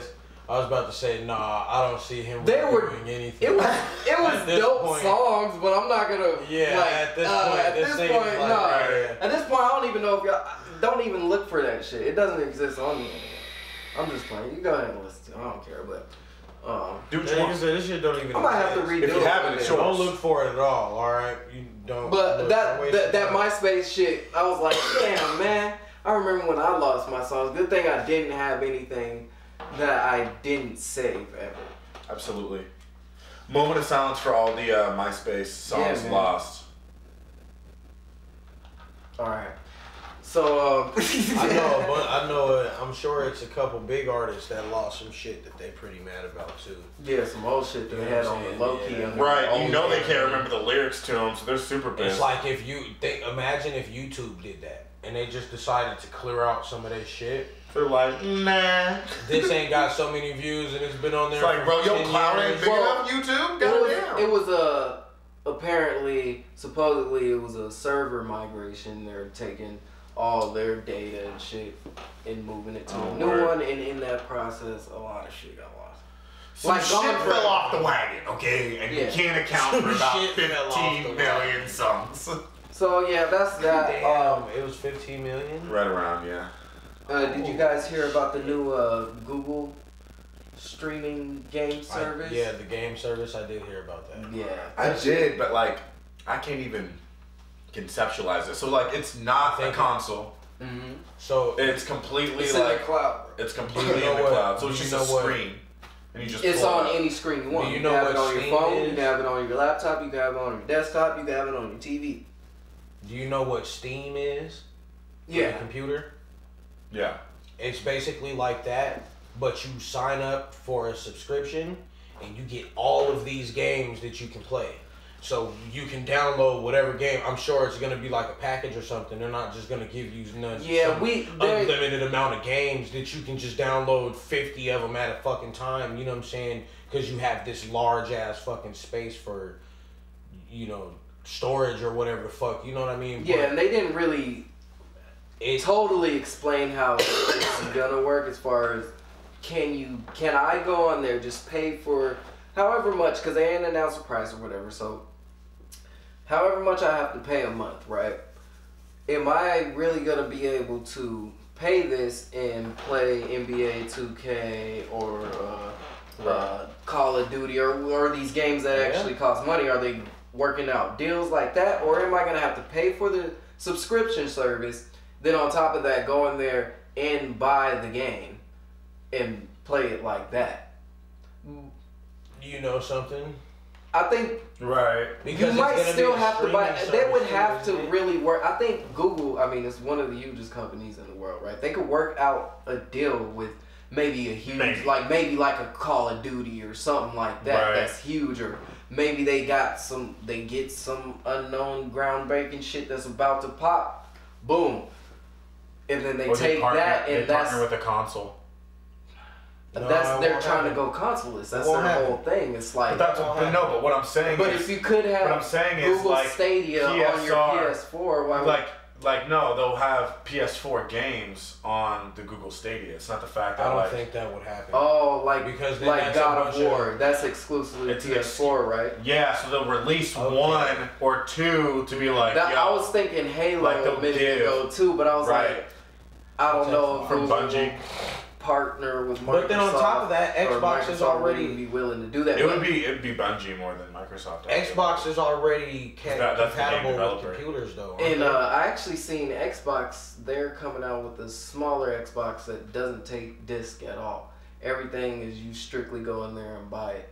Oh really? Yeah. That motherfucker better have a lot of storage. So it's gonna be like, yeah, I'm sure. That motherfucker better come with like 2 terabytes. Cause I'm tired of this. Oh, you get 500 gigs, and then when I turn my shit on and download all of the updates and shit that I need, I got fucking 450. You know what I'm saying? Like, and that's literally what happens. You know what I'm saying? I don't feel like that's. It's not 450. It's not 450, but what I'm saying is it's a number close to that. I mean, you know what I'm saying? Like standard. You have to have the apps. But why not give me a little bit of extra fucking memory when I'm finna download all of this shit? I don't know. I'm not buying no fucking. Why don't you just buy more memory if you know you're gonna download all that shit? Yeah. Okay, but my whole point is you're gonna lose 50, my whole point is if it's a buy another 500. If it's a motherfucking get the 2 terabytes, they come out with all the versions. If it's a small box, expandable memory, my niggas. Fuck all that shit. Expandable memory. If it's a small box and all I can do is download the games to here. Have you ever heard of the cloud? Yeah, but try running your game off of the cloud. That's what everything is going to run. No, that's what Google Stadia is going to be. It's going to be running off the cloud. You download the game to your system. No, you don't. You can't run the game Google off of a stream. shit is strictly streaming. That's what it is. It's a streaming service. So the thing that I like about it is integrated with everything that Google owns, basically. Say they had an example. You're watching somebody play Call of Duty on YouTube. There's going to be an option that says play game. So you could go straight click that, grab your controller on YouTube. Yeah, I still think you're gonna. I don't know if you could get into their game. That wasn't really stated, but you could okay, I like Call of Duty. I want to play because they're playing. You know what I'm saying? So you click that, and now you're into that game. Instead of you don't have to leave anything. It's on any screen that you want, and you can use any controller you want. But they came out with a controller, and they're about to drop it. So you can buy the Google Stadia controller, but I still you think use your PS4 or whatever. I still think you're gonna have to download the game. I don't see them. I don't understand how you can use another. I think the streaming service controller that sensor is programmed to understand. Yeah, it's just Bluetooth. You can connect an Xbox controller or a PS4 controller to a computer if it has Bluetooth. Really? Mm-hmm. That's pretty. You're just cheating yourself. Yeah, sure you can connect it to your phone. You're just cheating yourself. Yeah. Connecting a controller to a computer. Well, they said it's gonna be modified controllers with the extra buttons on the back and shit like that. You're cheating yourself. Oh yeah, I got what you're saying. Because you got all of these extra fucking buttons you can just press, and then whoop, he throws a grenade. You press and he switches his fucking gun. You press and he picks his shit up. You know what I'm saying? In terms of layout, you're at a disadvantage using a controller. Yeah, but that's what makes. Some people prefer that. Yeah. Just for the feeling of having a controller. You know. And then on top of that, just get to the point where they're nasty to where they're playing. But then on top of that, if you're a serious gamer, you're a PC gamer and you're not using a controller because you can just maneuver your character and your key commands a lot quicker on a keyboard and mouse. But some people just prefer. I'm a console player. I don't play games seriously buy a console because it's just something I can turn on when video's rendering or something. And yeah, absolutely. Yeah, but that's what makes it dope because you can have people playing with controllers against people playing with their mouse and shit. Of course. And their keyboard, so yeah, that's what keeps it fresh. I think that's a dope idea for sure. Yeah, that's definitely a dope idea. I think the whole idea behind it's gonna be really hard to, I feel like, integrate because you're literally gonna have to buy a phone or a TV to supplement this new technology. So it's like, you want to buy? You just buy this. You have a phone, right? Yeah. Do you have a system? Do you have any type of controller? PS4. So you just pay the service and you play it on your phone. So it's just like I don't see it coming out. It's like Netflix for video games instead of movies. It streams on. I don't see it coming out. Yeah, like if you have a Google Chrome, like I have Google Chrome at the crib, they're gonna put it on Google Chrome. I can go back in my room and without any like big ass hardware. They're gonna run it on the cloud and it's supposed to be 1080p, 60 frames per second and shit. So it's gonna run like a game system. See, that's fucking crazy. All right, I gotta do a battery switch, so I'm gonna stop the recording. Cool. Okay. And then I'm gonna pop the battery up.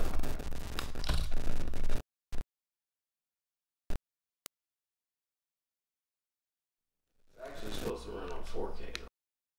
All right. See, I just think that's pretty lit. I just think that shit. So every game is going to be 4K level, or just if you have the capacity for 4K, whatever you can receive, right? Yeah. So that's my point, right? That's my point right there. Running it off of the stream, not everybody's internet can run that shit off their stream like that. You see what I'm saying? Oh, for sure. Like, how would that work? That's why I said I still think you're gonna have to download the game somewhere. Like, you're still gonna have to be able to tap into that data at the same time because you can't play two different games at the same time on any kind of control or on console. Well, you can't watch two movies on Netflix either. That's what I'm saying. That's my point. So how are you running? Like, you're running it off of a stream, but if my internet can't run that shit off of your stream like that, how is it gonna work? I do see bandwidth potentially being an issue. Yeah, because there's a lot of even with streaming movies, like people are running into that issue with like internet companies now often have data caps like on your internet plan because people are just streaming. I think the streaming part of it is them making something like the Facebook gaming.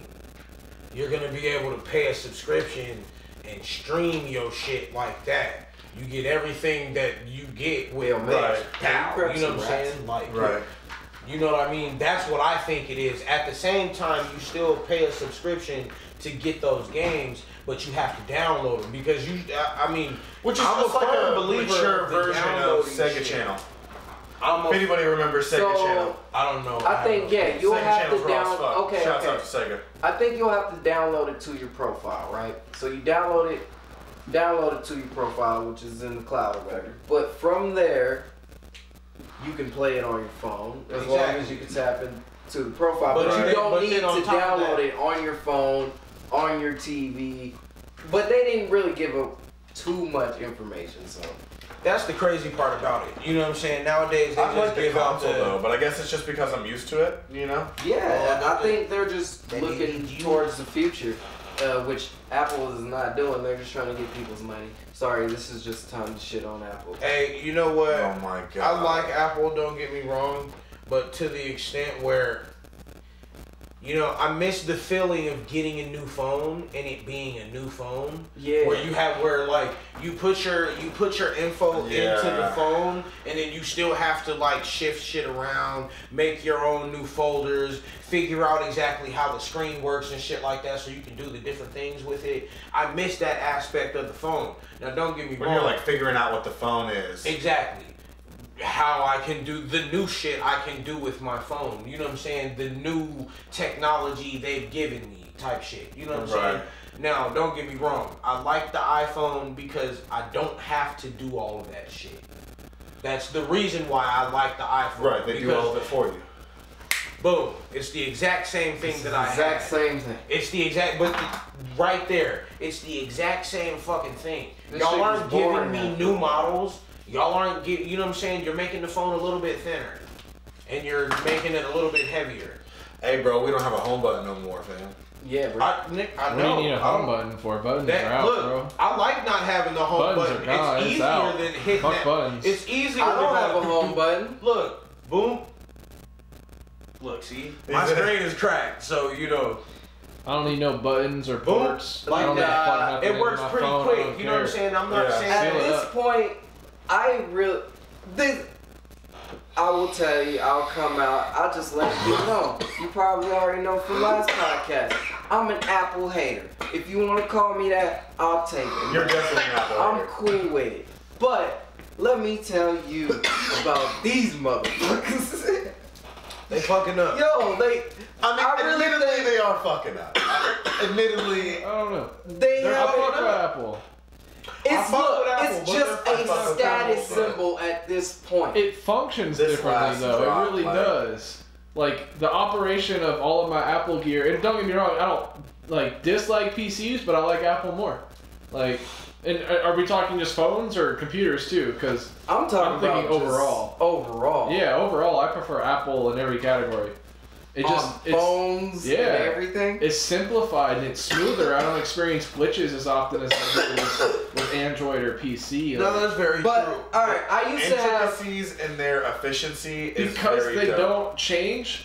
I feel like they build and strengthen their firmware, and because of that, there's like a minimum amount of bugs and glitches that I run into. All right, let me say what I do like. Then on top of that, about all of their shit just runs together on a simple platform. I like Apple because what they do, they don't do everything. You know what I'm saying? You Right. don't have the phone that does every fucking thing. But what it does good, it's reliable, is, you know what I'm saying, you click on something, you know what I'm saying, barely lag. They're very good at what they do, right? I like options. But I feel like they have been on a downfall. I used to have way more respect when it was Steve Jobs. You know what I'm saying? This Tim Cook guy. Right. I'm Good not, old you know what I'm Cook saying? They're too money hungry. Did you see the Apple event? The shit that they had the other day, the little press conference where they announced a bunch of shit. What's it called, like the keynoter? Whatever they want to call it. I don't know if it was the keynote. Because the keynote comes around September when they drop the phone and they show you all of the stuff. Yeah, you're right. So this is just a revealing. That's when they have the price for it and all of that shit. Yeah, but I think this was like the okay, so this is what we're working on right now. Even though most of this shit is supposed to come out really soon, we don't have anything to give you at this point in time because we're still working on some shit. Which is why they pulled that, what you said earlier. Like, I didn't see any of the shit. I got an email in my phone and that was about it. Right. Yeah, but that shit was If crazy. they had the answer, they would have told us. They didn't announce any hardware at all. Besides Like, telling there's you they were new- pulling the fucking There's no new AirPad thing. iPhone. The charging. They ain't charging even station. announced that then. That came out today. They just were like, hey, By the way. because that shit was even like, if you bought some AirPods, right, they advertised the AirPower, which was the wireless charging Right. system, on the new AirPods because the AirPods 2 came out. Alright, so we'll get back. So the event, it happened last week, but before, or it happened Monday actually, this week. But before, the week before, they dropped a couple new iPads, which Yeah. are the same, and now they have 500 different iPads, and they're all naming the same shit, so nobody knows what is what, and they all have different functionality. Some of the cheaper ones have better specs than the because the screen is smaller. more expensive ones. It's a bunch of weird shit, but they dropped AirPods 2, but there's no real difference between AirPods 1, which is different from Apple because Apple always tries to flex. You know what I'm saying? It's a status symbol. So when Apple drops something new, besides I guess the S series, like the aesthetic is different. You can tell, oh, that's that new shit. But this one, they're the same exact form, same battery and everything, but it just has a little bit more talk time, and it comes with Bluetooth 5.0, which is a better connection. Right. Apparently. I don't know. It could just take more bandwidth. It can allow a hookup. Yeah, and now they have the wireless charging case with the AirPods 2, but they're not even going to drop the air power so you can put your wireless charging case because it heats up too much. And if you wanted, you could still have AirPods 1, right? That's a mess. You could still have AirPods 1 and flex on motherfuckers because motherfuckers won't know that you don't have the AirPods 2 by looking at them. But if you pay $80, you could get the wireless charging case and they work with your AirPods 1. Then you could flex because that's the only way you can tell the difference. So, them motherfuckers. Whack. You know, I'm really debating on how much longer I'm gonna be with Apple. Mm-hmm. I want to see what they do with this next phone, the 11. Is that what it's gonna be? Yeah, it looks trash. I haven't seen it yet, and I hope it's. We don't know if that's the leak. All right. If Marvel can drop it was like the sneaky schematics, shit, bro. If Marvel can drop sneaky shit, and it had like a big ass square on the back. You know, like the size of the back of everybody in here has an iPhone except for me. The back, your camera is like double that size and it has 3 lenses and then like a flash. But I thought that shit looked trash. It's gonna look funny as fuck. Tim Cook's ruining Apple and like during the event. Tim is gonna look funny as fuck. Tim Cook's ruining Apple. And then I got some other shit to say. Yeah, too. so during the event, they ain't even announced no hardware. They just dropped it the week before, low key. They didn't announce any of the hardware. They just refreshed the site with the new shit on it. Like, hey, what up? But during the event, this is how much Apple is changing. It used to be all about the hardware, the MacBooks, the iPhone, the Apple Watch, the other bullshit. Now it's about streaming services and bullshit, subscription services, magazine subscriptions. Yeah, so which they are have very the important. Apple News Plus debit cards, $10 a month, and that's the only price that they announced. They announced a few things, but that's the only price that they solid that you can. And you can get that with your 12.2 iOS update. Hold the fucking. You could get a magazine. You said a magazine subscription for $10 a month. Yeah. And that was the news thing that you just said too. That was like one of the first things that they announced during the for Apple. Bro, that's not very smart, and I think the people that actually really go and pay for that. Oh, he said that is not. You know, very you could smart. get all of that information that you're getting from them for free on like Channel 3. No, you can't because they added up all the subscriptions, all the magazines that you could get in there, and if you were to pay for every single one of those magazines, it would not be $10. It would be $8,000 a month. That's bro. like buying. That's like they're saving you. That's like Spotify. You're not saving $7,990. So I can finally fulfill my magazine voyage that I've been wanting to take. It's a conquest, really. Okay, don't get me wrong. I want to consume the most magazines throughout my lifetime. They expand me, and it's how I define myself. Motherfuckers read books now. And I'm glad. So thank you, Apple. You know, it's the same thing. You spoke to a niche crowd. What is that? What's that little pad called with the books on it?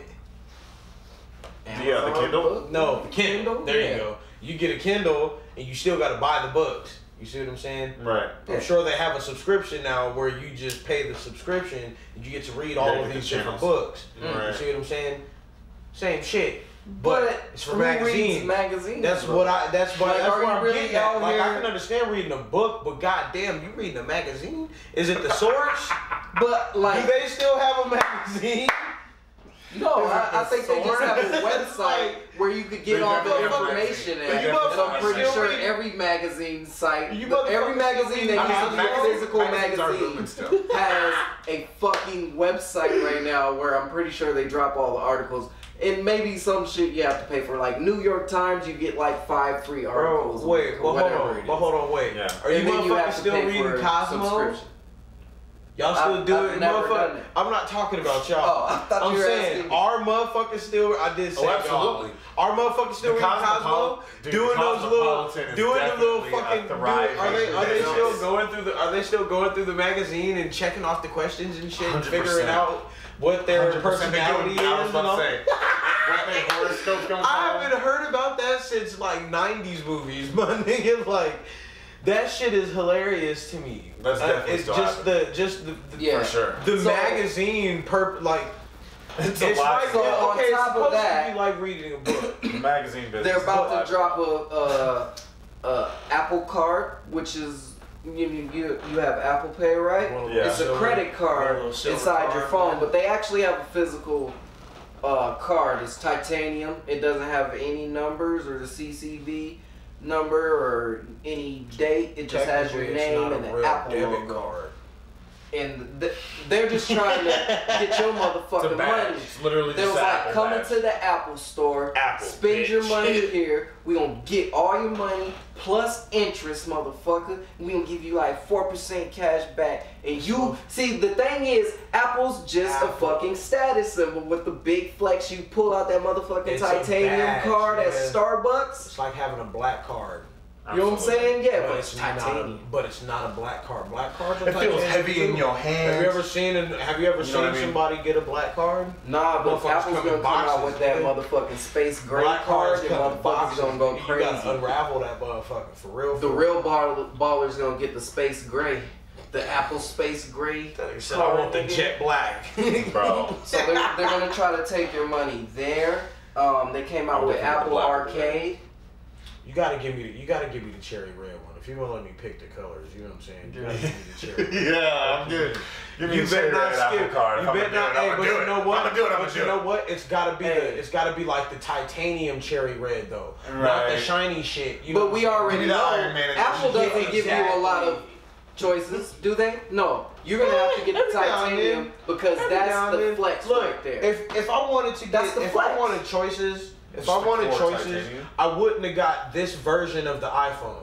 I would have got the cheap version of it, which was the one that came with red, blue, yellow, orange, all of that shit. Well, it's also the same fucking phone. To mention that most people put a case on their phone. Yeah, exactly my point. Like, why waste the money manufacturing options in smaller quantities that are going to cost you more when you can just mass produce one or two different kinds? Because a motherfucker wants that motherfuckers are just going to put in the case anyway. Because a motherfucker wants that color. What if the case actually accents my color? Go get a No, that's not the point. That's not the point. My point is, it's I want a regular black case because that's how you know it's the motherfucking Apple Card. That's why they're gonna give you this one color.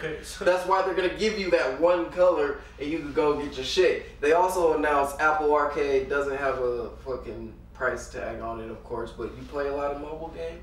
No. I have like 2 or 3 that I circulate between. Yeah, it's not even like say Google Stadia. It's not like actual game. It's mobile gaming. Okay. Some of them look kind of cool. You remember that game we were playing with my little brother? Yeah. That shit right there, that I downloaded that shit. Well, no, I didn't download it. I was supposed to. But would you pay a subscription? But the thing, it was kind of innovative because it's more like a... No. It's like a game store where you could download every single game for free versus paying for the individual games, and you could just pay a monthly fee. That's kind of smart, but it depends on how you slappers. You know how they got those games that you have. They better partner up with somebody crucial like Nintendo or something. Look, you know what I'm saying? Remember that cheat me and Ty had on our phone with the Pokemon Go.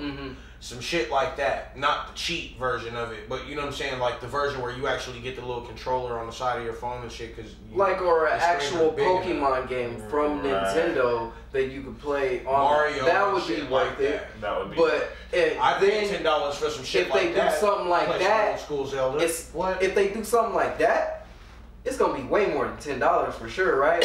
Apple's always hitting people over the head. Oh, look, if the lowest, they're not gonna make that one for the people. The only thing that they announced was the news, and that's like the throwaway subject of that fucking press conference. Like if that's the lowest price and that's the only price they gave, I'm sure everything's gonna be at least higher than that. $5 to $20. So if you go into it, it's got to be more than $5. But we're also talking about Nintendo games. These are old ass games. That's if they do something. Nintendo would do anything to get some money back in their pocket. But Nintendo okay, I don't mean it like that. Nintendo's cracking the switch right now. Yeah, I'm talking about off of the old games. That's not what I meant because I wasn't thinking about if they actually let them have like the simulators on their old shit, games like, and shit like that. You know what I'm saying? Yeah. They would kill to make money off of those.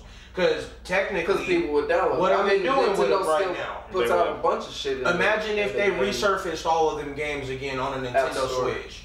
They'd blow the fucking world up. You know what I'm saying? Guarantee. All of them old games, the 1s, 2s, and 3s from fucking Nintendo, like Donkey Kong and all of that shit. Yeah, so it's like blow the world up. Remastered? What? And it's because a bunch of people actually already have the hardware, shit. So now they're pushing these subscription services to get more of your money because you're already on the Apple iPhone Forever plan, so you're always gonna have an iPhone. So now they want you to give you everything on your iPhone. And the big announcement of that press conference was there's no Apple TV Plus, which is gonna be like a Netflix, and they brought out a lot of different stars like Steven Spielberg, M. Night Shyamalan that makes trash ass movies with dumbass. Yo, M. Night Shyamalan was pretty hard for making. And he made maybe one good movie in his life, and that's it. And then we'll get in that subject. We'll talk about that another day. And then they pulled out the big gun, Big Bird. Big Bird came out during the announcement. Big Bird. Oh yeah, Big Bird was out there. To say Sesame Street? Because they're gonna have a show about teaching kids how to code. Oh yeah, beam me up, Scotty. How to what? How to code. Which is beam me up, dope. Scotty. Which is actually cool. super dope. But go ahead and beam me up. So with all these goddamn subscription services, if you're to assume that everything is gonna be dope. At least, but they didn't show too much of all the other shows. Oprah's gonna have a couple documentaries, but they didn't show any like trailers. They kind of showed clips of the few shows that they had, and they just saying, "Oh, we're changing entertainment, and we're gonna have the most compelling shows." Blah blah blah blah. And they're actually you can get it on Roku and some other type thing. So it's not all strictly Apple products. You can get the Apple TV Plus on something, but with all this shit added up, man, your whole check gonna go to Apple. Your whole life. Absolutely. Well, I mean, like everything is gonna go streaming services. Like, what was the channel that just went or is trying to convert themselves to like a streaming service, like CBS or like something like that, like the. Disney. Do you know what I'm talking about? Okay. Well, like right now, Disney definitely. There's a lot of channels though that have streaming services like FX and USA and at least on my Apple TV like they all have streaming apps. HBO Go. HBO, yeah. But that's what Apple's doing too. They're you could get HBO Go on Apple TV Plus, so you don't have to get HBO Go. It's just cable phasing out. You know what I mean? Because I don't think cable will be a thing. Oh yeah, I'm pretty sure cable's about to go. Just like last week or last podcast, we were talking about radio's going, cable's going for sure. These streaming services, like DC has a whack ass streaming service that nobody's watched, but they have it. Disney about to come out with one. I might get it for you. Like everything's going to the streaming service model, and that's what Apple was really pushing. So we'll see. They're trying to loop you in even farther. That's why Marvel cut them shows off with Netflix. Yeah, they got a streaming service coming out, so they pulling out on everybody. And they're bringing shit out the vault. Yeah. Oh yeah, they're gonna have They better bring Huntback of Notre Dame out. Punk ass motherfuckers. What? Yo, facts. So you talking about bringing that as a live action movie, or? Yeah, I would love to see that as. You know, Disney already owned that. Yeah, duh. I'm saying bring it out of the TV series. Bring it out. Oh, they're gonna have every fucking. I don't know if I want to see that one. Disney movie. I would like to see that. Every fucking Disney movie. You know what? No. I would like to see Netflix do the Huntback The Humpback of Notre Dame. Okay, I would accept that. That would be fucking lit because I don't give a fuck what nobody says. Give them that. No, for sure. They'll never do it. But they killed Jungle Book. They killed it with Mowgli. You know what I'm saying? Like when Netflix dropped Mowgli, bro, it blew Jungle Book out of the fucking. That was supposed to come out really to theaters, but then the Jungle Book had dropped right before that shit was. But I'm not mad. But I'm not mad at it. And then they was like, they sold like, that nah, shit to I'll Netflix. That shit was that. a smart move, though. Yeah. But it was a better movie. Period. Yeah, that was really good. It was a much better movie because it I like that focused take on the Jungle Book. It focused on Mowgli. You know what I'm saying? It was no longer it is the Jungle Book all the way 1000. But at the same time, it's missing characters, and it added characters, and it was about the boy. You know what I'm saying? Right. Like, so you like to see Apple do some shit, and also visuals on that. Disney. Shit I would like that. to see I would like to see Disney do some shit like Yo, that. I'm ready for Mulan. That would be fucking lit. Oh, they're making Mulan. That would so be insane. fucking lit. I love that movie. I've never seen number two. I want to see a good Kangaskhan. Like, I've never seen number two. Good but Kangaskhan. Give me an damn, eagle. bro. I didn't Give really me want to all get of into that, bro. I didn't want to get back into the Disney streaming service, but Damn. do you think, okay, they could probably eliminate theaters and everything if they dropped like the live action Mulan and that's the only place you could see it and it's as epic as it would be if you watched that shit in the Harkins, my nigga? I'm getting it to watch it. I would get the No, streaming what the service, fuck do you period. mean? You would have to. I'm getting You it would have watch to. it. And But what then if- on top of that, it wouldn't just be one movie at a time. They'd have multiple of them in the chamber. We're gonna drop this one, and then we're gonna Next drop month this we're one, dropping this and then one. we're gonna drop this one, Right. and then we're gonna, you know what I'm saying? So you would get the subscription just to make sure you had it when that motherfucker dropped. Right. Yeah, I seen somebody in the comments of You the guys clip would that ask we her dropped of the Disney streaming service Which was from last podcast, and they were saying we What was that? can't sit back and applaud these people as they're building these monopolies. I could kind of dig that. Disney owns everything. I know, but You know what I'm saying? That's a very true statement, honestly. yeah. But I mean, Because I don't. That could go back to retracts and rebuttal. I don't feel like we're really praising them. At this point, what can we do? What are we gonna? We're gonna rise up. You can't I'm not do gonna shit. build a movie studio that's better than them, but do I want them to have everything and they're coming out? It's just for my entertainment. Do I want don't them know, to- man. do I want I'm them kind to of have- conflicted. I I mean, feel like honestly, in at the business end of and the day, stuff, Do right? I want them Right. to have a hand? But they're buying people out. If people are willing to sell, if Fox is willing to sell all its studios for a certain amount of money and it's legal to do that, why not? If I Right. if I was to say I didn't want Disney to have a hand in a lot of the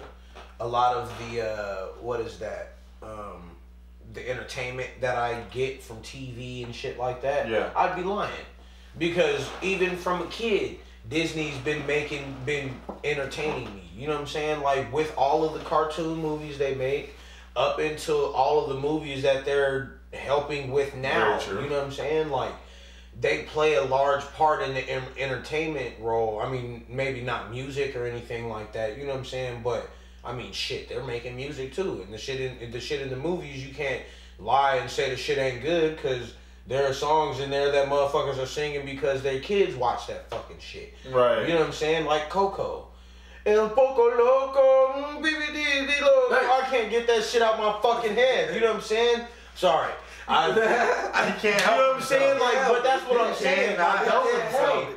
That's the point. Disney has a huge influence, bro. Like my niece don't do nothing, but she won't. So she doesn't at watch this anything point, we're but already movies. too brainwashed. The monopoly is here. Shout out to Disney.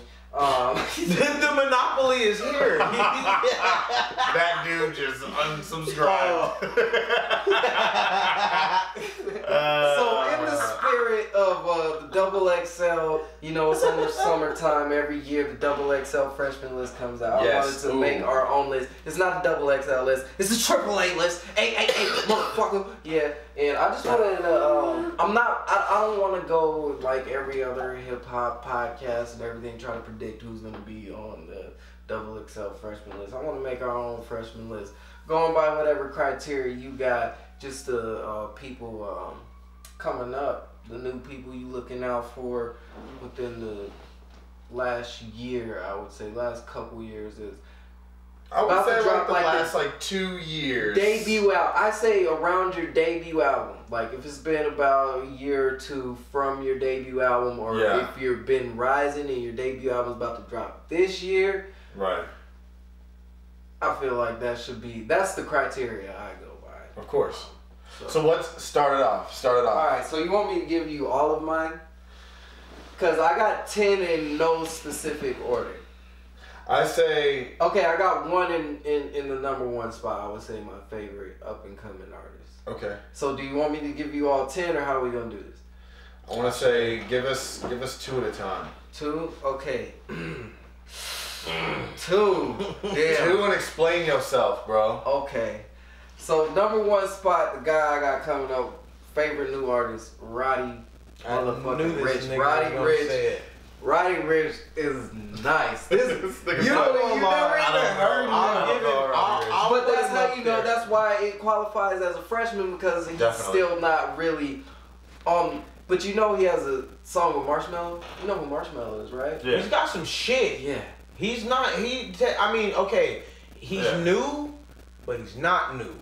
You see what I'm saying? Well, I mean there's a couple people on my list that are like the that. Freshmen Freshman is just symbolizing like coming into the limelight. The limelight, like national, like almost worldwide type shit. Like people who are really popping. They're either on the cusp of that, or they're there. Yeah, exactly. Even like if you think they're gonna be there within the next year or so, or they're already there at this moment. Right. So I think Roddy Rich, I already thought that he's there, but apparently he's not like super there.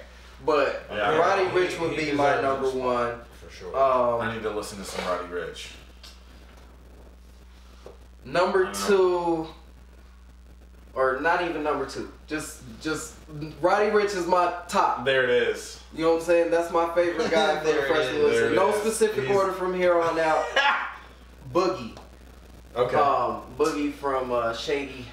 Absolutely. Aftermath, right? Is that what he signed to Aftermath? Yeah, Boogie's in my the 2 that I was gonna say. Both of them. Yeah, he was in mine too. So we're agreeing. That lets him know. Yeah, I mean, when you have he signed to Eminem, you know what I'm saying. So of course, when you have Eminem on your debut album, that definitely puts you in as a top freshman. Like, it has to. We're not talking about cosigns on this one. Oh, you have to. No. But that's a big part about being a freshman. Getting into 100%. Like we were just talking. Of course it is. It's the key, that says how he's there. Yeah. What's dude's name with the dreads? He's got the slur. We were talking about earlier. Lil. I can't. That's all the Lils, bro. No, it's not Lil anything. It's he's got like YBN something. Corday, yeah, him. Yeah. Who gave him a motherfucking cosign? And he deserves a spot up there too. That motherfucker is dope. A lot of people gave YBN Corday a cosign. I don't know, but I think he hopped on the False Idols or something. It was the 19 remix. Whatever the J. Cole. 1985. Yeah, and he snapped off on this, and that's how he caught my eye. Yeah, but that's not I didn't put him on my list though. That's not a cosign. I'm not a big fan. I'll put him on my list. But I think like J. Cole showed him love for that. I think he showed him love for that. A lot of people did show him love for that. Hey, but honestly, my first one is DaBaby. I don't know if you guys know DaBaby, but DaBaby's nice, bro. Yeah. If you listen to him Lil within his Baby rhyme or the scheme, other one? nah, DaBaby. DaBaby. You dropped Baby on Baby in March, bro, and it was nice. Yeah, Features alone on that were flame, bro. I think Lil Baby, I wouldn't count him as a freshman. Yes, you can.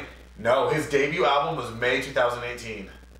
He's on my list. But I Lil Baby dropped even just now. before that, he Lil was kind Baby of is more on Lil established. Gotti. Lil Baby is on Lil Gotti. Last year, he Just was singles. a freshman because he had that buzz. He was like at the peak of that shit. That's why he dropped his shit in May. He still got the buzz. Crazy. I know, but he already he's dropped been there his for shit. a minute. Yeah, I can dig where he's coming from because it's But like he built up the buzz in order to drop He that. said 2 years. Album. He said 2 years. All right.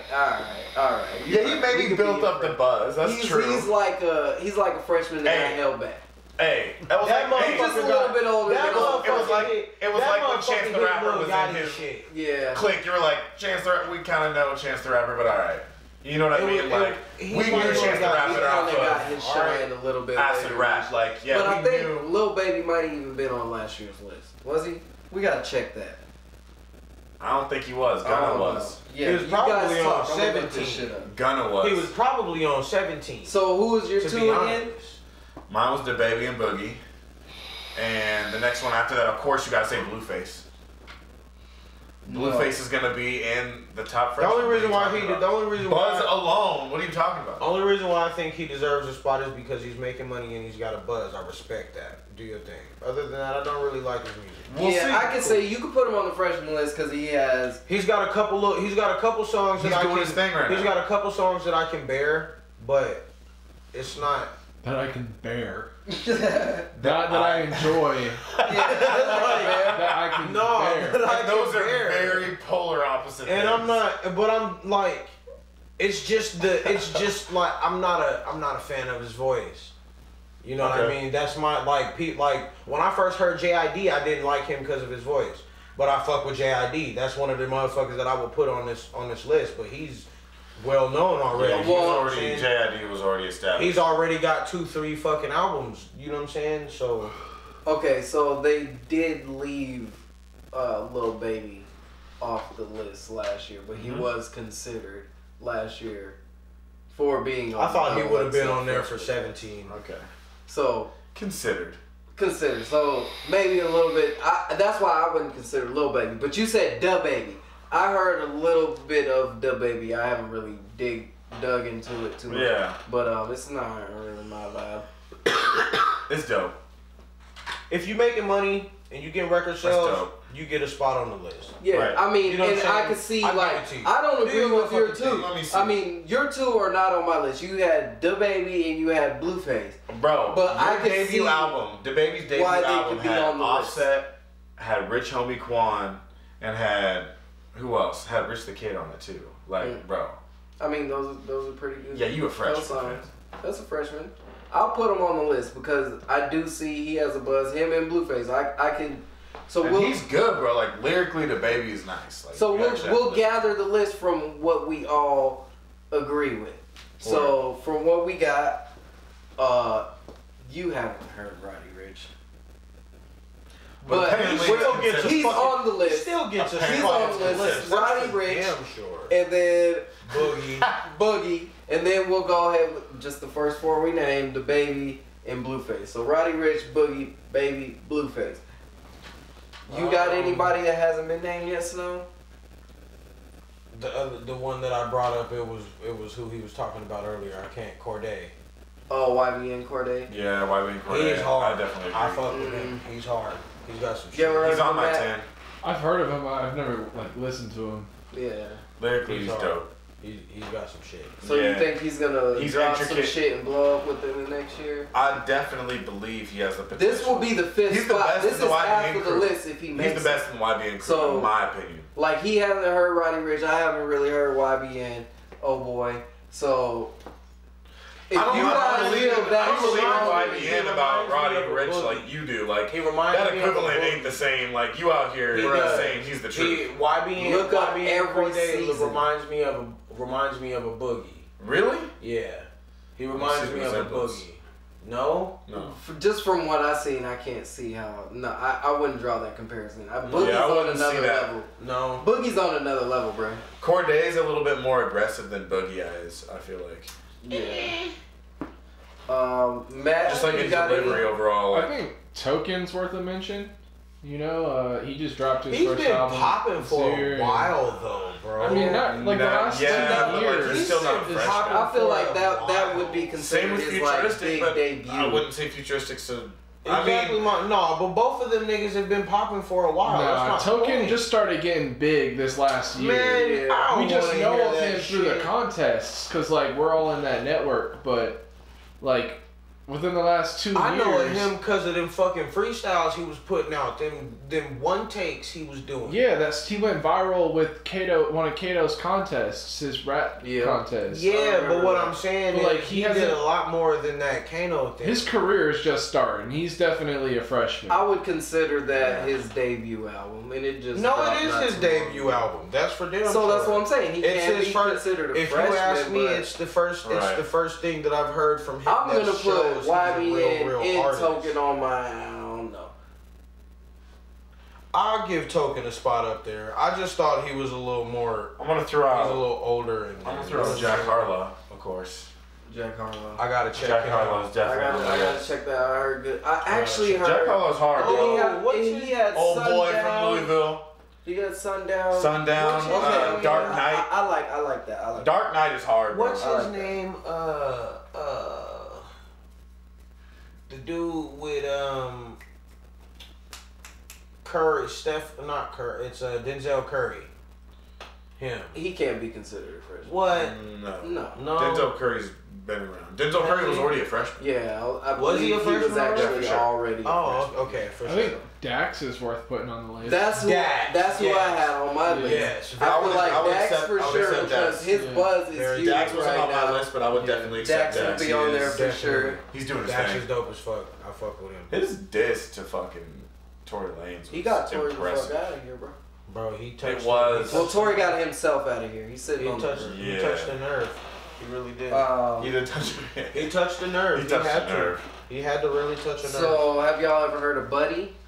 Oh yeah, for sure. Yeah, Buddy's hard. Buddy's album. I've heard the name before, but I don't. I've heard the name before. I think I downloaded one of his Just great songs music recently. overall. You know what I mean? Like it just felt like a great album. Like it was just great. Yeah, music. and he has a dope vibe. He has a bunch of different styles that he comes with, and that's what I appreciate from him. It's kind of like I get like a B.O.B. vibe. Yeah, from and him. he's from Compton, but I guess you would never be able to tell just because he doesn't portray himself as a super gangster or anything like that. It's not like, even what like is a that anymore? You Good mean, like, we Kid, got, like, Mad Kendrick, City type yeah. vibe. It's like he's like the next evolution. Wait, of this hold on, shit, what? baby. Right, and then Boogie's also from Compton. Yeah, for sure. So like So we have some interesting characters. That's always been the a super gangster. Wouldn't be Kendrick. That would be motherfucking Gang. school. No, I was Q, saying- like. I was saying Kendrick was like the J-Rock. next evolution. Oh, of okay, that. okay. And now I see, Buddy's okay, like, I see what you're because saying. Okay. everybody before Kendrick came out of Compton, you know what I'm saying, was pretty. We seen them as super gangster rap type shit. YG. Then Kendrick came out. He's like, damn, not everybody from Compton is this way. He showed you both sides. Good Kid, Mad City, and now Boogie. Right. His stories aren't even coming from the perspective of really being in danger too much from what I hear. It's just like his music is like feel good music to me. And he's telling other stories from a different side. So it's like the fucking video. next evolution of some Compton shit. Right. And Boogie even telling different sides of that. That is building the game. So I would consider both of them. So do you agree with Token? Do you agree with Snowman doesn't agree with Token? I agree. I'll give him a spot. Yeah, I mean, like, I'll give him a spot if I mean, to be honest, I just remember I've been watching Token for about 2 years now. You know what I'm saying? So that's why I wouldn't call him. That's why like he's building a big microcosm. It's hard to say if he's a freshman because it's necessarily when it's the industry, we're all necessarily thinking of like a certain network, and you don't have to be in that network to be extremely successful in hip hop. You know what I mean? Like, a freshman is kind of entering yourself into like the industry, like people like Tech Nine, people like Jay Electronica, people like, you know what I mean? I would even say almost like Mos Def. They've touched the mainstream. They've, you know, the mainstream is definitely aware and respects who they are, but like, it's not a big thing. Like, they don't need that but tapping they into. Still are I feel like Token. Well, yeah, exactly. They're individual entities. Might be so like Token that. is Token. I feel like Token is like that. I feel like Futuristic is like that, where they can just kind of build an entity under themselves and just like support that. You know what I mean? So you don't think that he's really gonna take it to the next level? No, I feel like he is. Is he on the verge of that? So can he be considered a freshman if he's actually on the verge from maybe separating himself from that league? Or you think he'll always be that? Because we see those people at a certain level. But if you're like, I'm talking about like super huge for, even if you have those one-hit wonders that just are huge for a couple years. You know what I'm saying? Or to the Drakes, which have longevity, have the longest run in hip hop ever, pretty much. Right. Like those type of people. Do you think Token can be? Damn, I never thought about that. That motherfucker. Yeah, absolutely. I feel like, because in the idea of we never had, you know. Let me see. You could tell when A Tribe Called Quest was a freshman, right? You could tell when Jay-Z was a freshman, or Big L, or Big Pun, you know what I mean? But like, you couldn't tell when Immortal Technique was a freshman. You don't remember that, but he was a freshman. He had to have been, to where he ascended to where like we know Immortal Technique, everybody does, or like De La Soul. Like, you don't remember their freshman phase, you know what I mean? But like, they're out there, they're doing their shit, you know what I mean? Like, so I'm just explaining the difference between different now, but not necessarily. All I'm trying to say is there is the people. We didn't see those freshman stages because back then they had A&Rs and they actually developed that shit before they put out a debut album. Back then there wasn't a freshman people were dropping music out of their closets and you can hear them from the beginning, and that where the Token conversation comes in. He's been doing this for a while and we've seen him. He's definitely in the stage of a freshman, and I do believe he's going to ascend into a greater artist and achieve more in plateau like Immortal Technique did, like Tech Nine did, like, you know, people that built their own factions underneath themselves, you know what I mean? Like, so, alright, so we have Roddy Ricch, Boogie, YBN, Blueface, Dax. Damn. Okay, let me start over. How much we got? We got Roddy Ricch, Boogie, YBN. I don't know if YBN's gonna make the cut. We'll put him on the maze. We have Blueface and DaBaby, Dax. Are we putting Token? I vote yeah. I think Token qualifies. Let's put him on there. Token.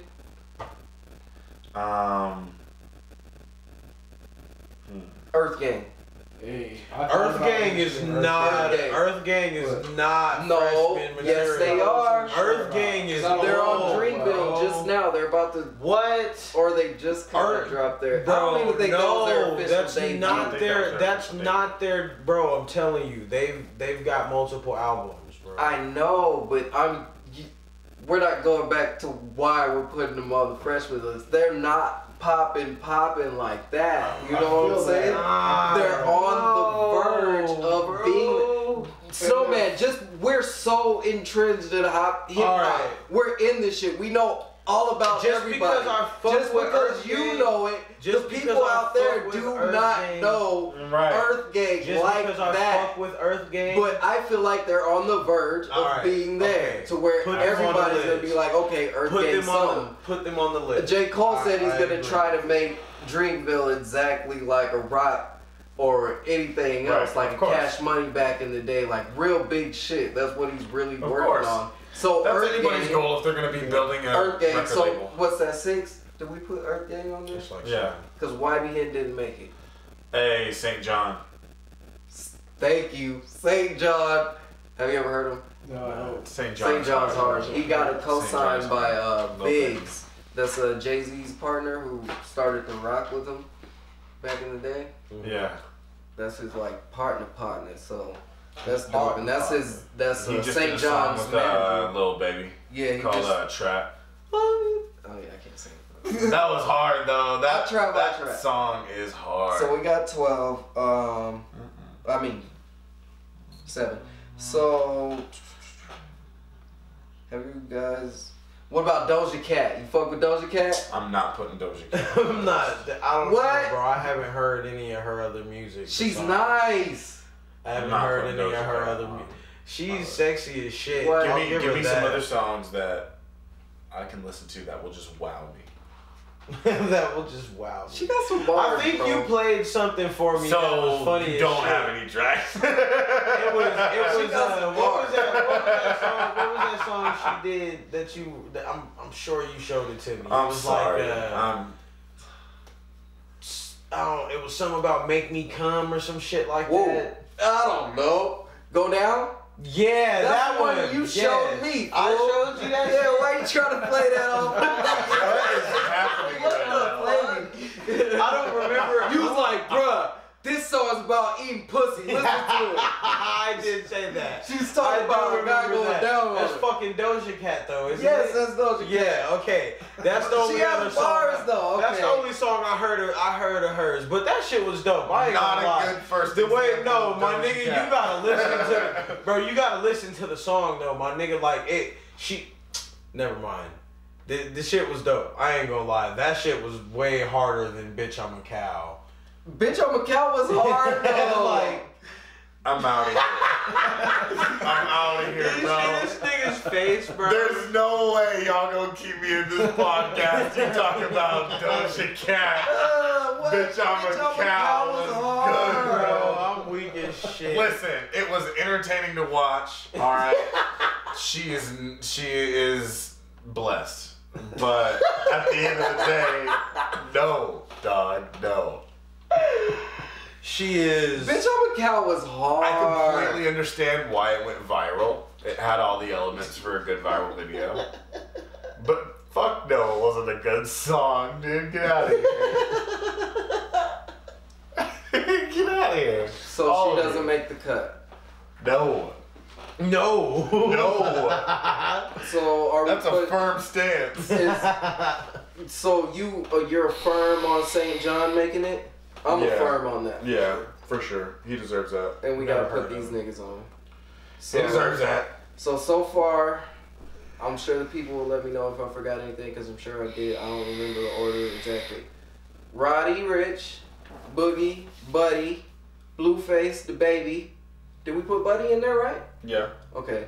Earth Gang, Dax, St. John. Token. And that wasn't. We're good on Token? That wasn't my guess, but. Damn. Okay, so that means. We got one more slot left. Yeah. So Doja Cat doesn't make that. Yeah, last on the list. Okay. Just making it in time, Doja Cat. No, my nigga. No, my nigga. My nigga. Doja Cat. Honorable mention. Yeah, bro. Honorable Doja mention. Cat's actually get my 2-week notice. All But right. We'll talk about that later. That's actually. That's fucked up. What did she do? What do you mean? You got me riled up. You just want to move get her out on of before here. I think Bro, right now. wait till her next album comes out and she gonna be shitting on You got you, me bro. riled up, bro. Shout out to Doja Cat. I fuck with Doja Cat. But shit. You know, shout out to Doja Cat. But okay, so a couple of I these think people it's you it. might I need not to listen to even. more of your music. I do. Yeah. I do. So a You couple said you got me of riled these up. other peoples I want to nominate, I have on my personal list. I don't know if you guys might know. Have you ever heard of Travis Thompson? No. He's out of Seattle. Whoa. Well, not Seattle. He's out of Washington. He's from the Reds. Some Reds out there, but he's dope as fuck. He did a song with Macklemore, but last year he made this dope visual album. He took his album and made a whole.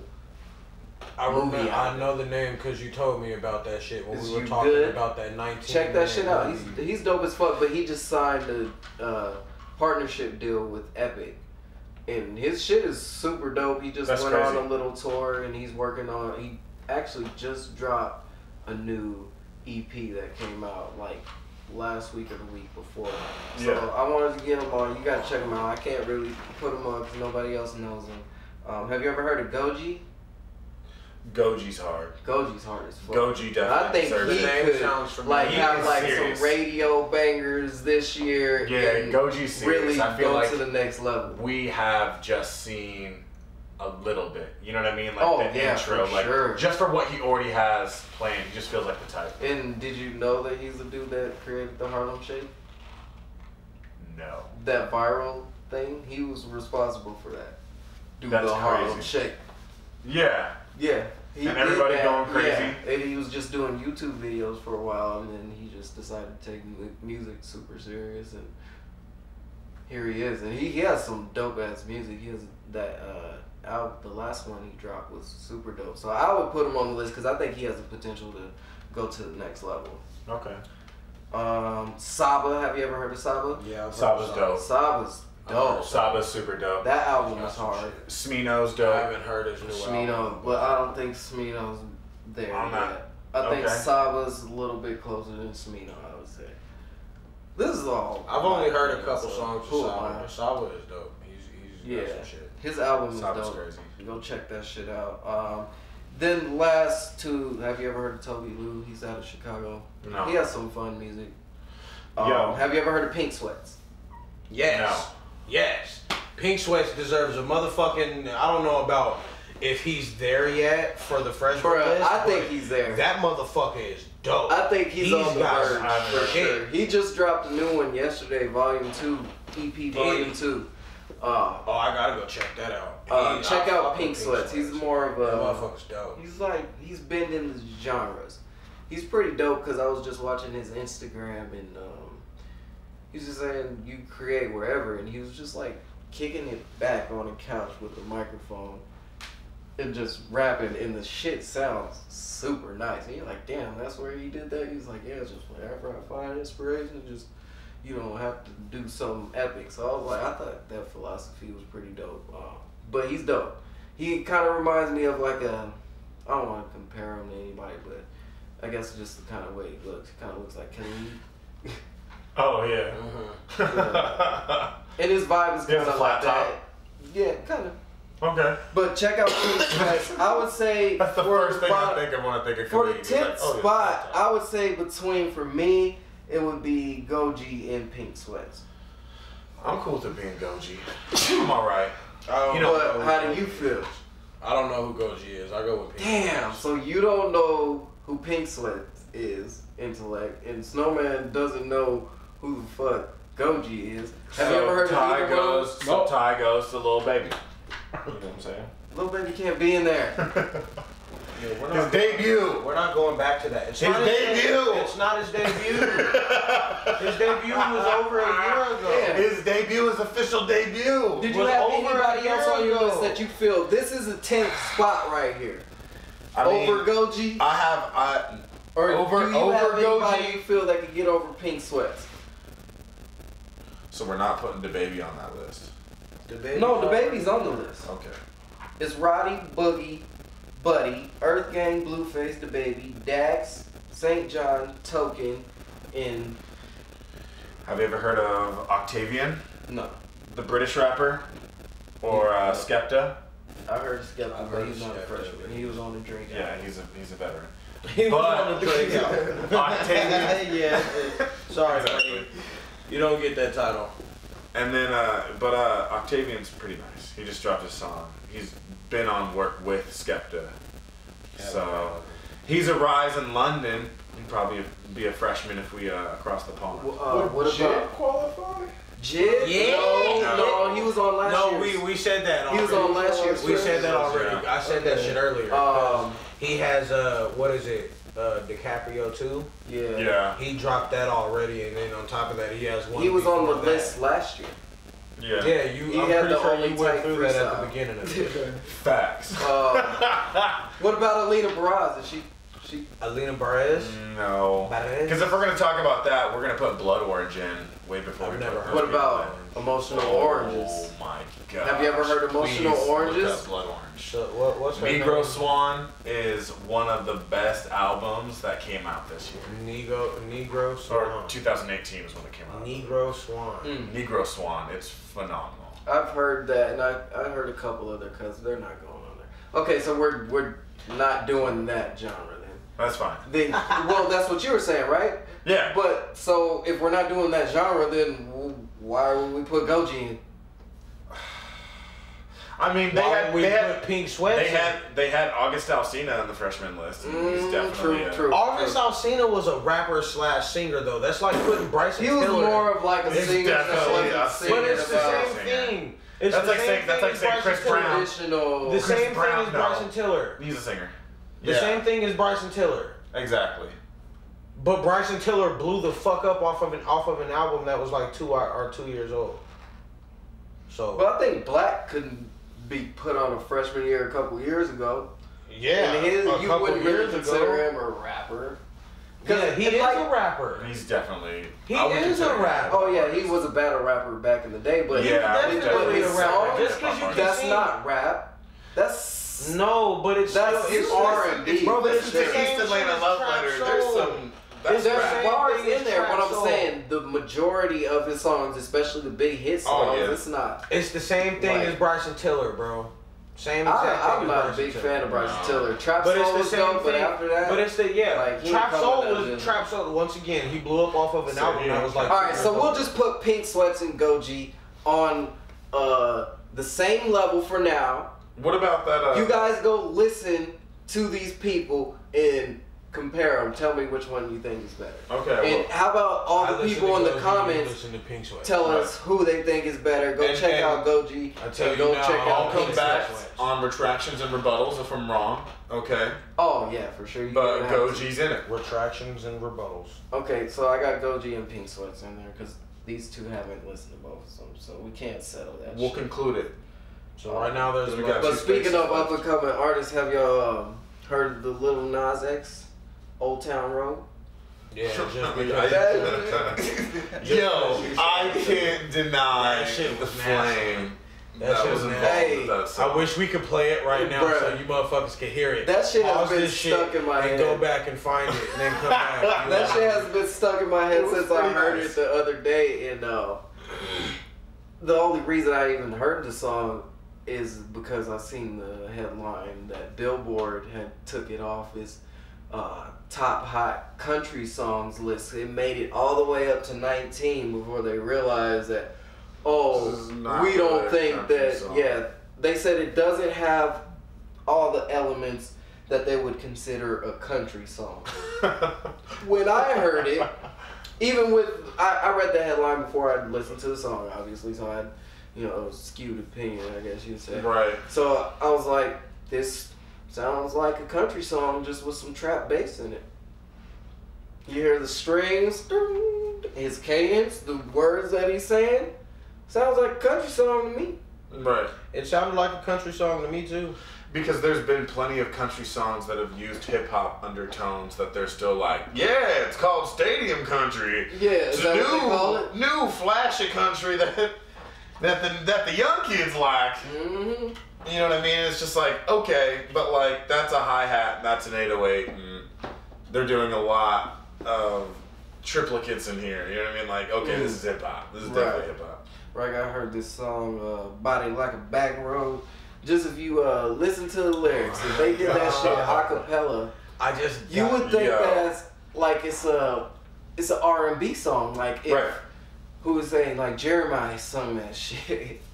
That shit would be a hit. It'd be believable, first off. If you put some 808s behind it and if you even put it behind the Old Town Road beat somehow, you know what I'm saying? Synced it up. Remember that track? Remember that track I was trying to figure out earlier? That Scat Back Allen Bacon Boom Coon song that Chunk showed us? Mm-hmm.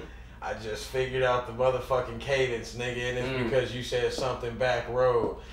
I can't sing it right now because I don't want us to get kicked off the live, man. Bro, I'm gonna show it to you. I'm pretty sure he sent me the video too. But I'm gonna show it to you, and this is a country song through and through. Like the whole video, they on the back road, but they talking about pushing pounds and shit. You know what I'm saying? Like it's a country, bro. You cannot tell me so this ain't no fucking country the song. musical elements are actually country. Like there's no, 100%. Like, So it's definitively country. Yeah, no, there's some Hi-hats or 808, there's some anything. 808s and shit in there, but it's not heavy. You know what I'm saying? You can just hear So it. if it was that super dope, It is would that it be super. It considered- is that would they super take it off the dope. list? My question They probably basically would. is it They right probably would. that they took it off the list? Do you consider it a country song? Because it does, he's talking about, it's basically inspired by Red Dead Redemption 2. I think. Listen, That's what the video I is. think they took it off the charts because lean in my bladder. You know what I'm saying? The It promotes a different thing, okay? Because on everything I love, what country song promotes do a you different hear? thing. I've only heard one country song that talks about any kind of drugs. What do you mean? And I'm not Okay, talking you about. haven't And I'm talking listened- about. okay. I don't listen to. That's a lot what I'm of, like, saying. My Okay, grandpa. okay. My grandpa listened to a lot of country music. Willie Nelson. But we're Yeah, talking dude. about. I'm not talking. Maybe about you didn't Willie comprehend it back in the day, but them niggas was But doing what I'm mad but drugs. the only song that I've heard on the radio that's talking about drugs that would have made it to the top right about now, it was Toes by Zach Brown Band. He said something about sitting in the sand with his toes in the water and a doobie in his hand or something like that. Yeah. You know what I'm saying? yeah, that's Yeah. country That's my shit, though. motherfucking song right there. Shout out to my papa. We used to listen to that shit every morning before my junior year of high school. Anyway, that was it's a drug reference. You know what I'm saying? So the lean in my bladder, whatever however the fuck he said the shit. Yeah. It contradicts some of the shit that they're doing on the like where the billboard would show up. You know what I'm saying? Right. I doubt any of those songs on the billboard have drug references. You know what I'm saying? Maybe. I'd have to look They're that just up. low key, bro. Well, but what I'm saying is they're not lean in my bladder. Right. In my bladder. You know what I'm saying? Like that's my point. Like, you know what I'm saying? There's Come no on double now, bro. entendre Like, with that. Like, there's no bro. metaphor. You're telling me You you just got said- lean in your bladder, bro. Like, Yeah. so you sipping slow and you on this fucking horse. Like, come on. I can dig it. You know I what I'm can saying? dig it. Like, I can see that part, but it's still fucked up that y'all let this nigga get to 19 before y'all took his ass off. And 'Cause who's that's- to say that that's fucked not up. a new Yeah. country song? Okay, so we've had the conversation a few times about how many different branches can be considered hip hop, right? So why can't this be country hip hop? Why can't it be a new Listen. evolution of country inspired by trap music? Because they take country elements hip-hop. from all of our music anyway. But honestly, This why is just a can't new we? evolution. Why can't we have that same energy with anybody else that takes our culture though? Because for me, when I see Lil Nas X, I see cultural appropriation. Okay, so He you rode just the put wave Token of on our top 19. 10 list though.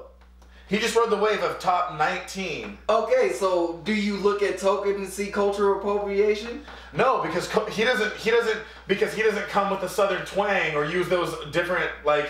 He's using a culture How that's do you not know his. that's like, not? How do you know that's not this man's life? But I mean, just in essence, hip hop is Bro, when I our show you culture. this, bro, why when I show can't we you all this- just share cultures? Why can't it we be definitely like, can. I'm how just do you saying. know this kid doesn't legit like country shit? Maybe Red That's Dead my point. Redemption But really that's- inspired him but that's to what I'm live the talking cowboy about. life. But that's what I'm talking about. If we approach all of that with the same energy, because I feel like anybody else, if somebody is originally from an outside genre and they start doing hip hop things within that genre, we call it a cultural appropriation. But if somebody who is inside the hip hop genre starts doing anything outside that genre, we're like, why can't we call it country hip hop, Okay, country so- techno, country? You know, we have this open mind for this way out, but anybody coming in, you're like, it's like, whoa, you're stealing our shit. It's like, So no, do you we're like merging our Post shit, Malone? right? Do you like Post I Malone? fucking love Post Malone. All right then. So what the So fuck are is you he talking stealing about? our shit? No, I feel like I'm for you in that.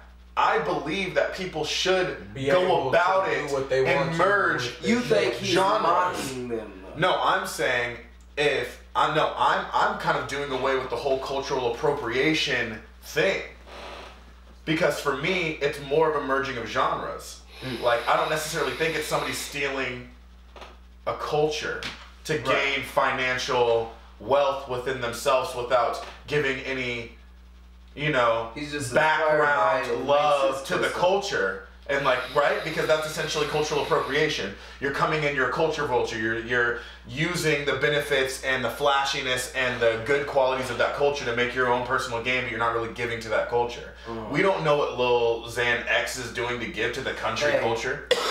Lil Nas X. Lil Nas X. This nigga said Lil Xan. I said Lil Xan X. I was going with it too, cause I said it with confidence. I ain't no different. I was But like, shit, even the song is hard though. Even one of the biggest country stars ever, Billy Ray Cyrus, came to his defense, and he posted a IG post that said, it was a quote. It says, "Don't think outside the box, or don't think inside the box. Don't think outside the box. Think like there is no box." So who is to tell him that it's not a country song? 100%. I think that shit. You want to know something? To be completely honest, you can say it, to say it's not a country song is an opinion.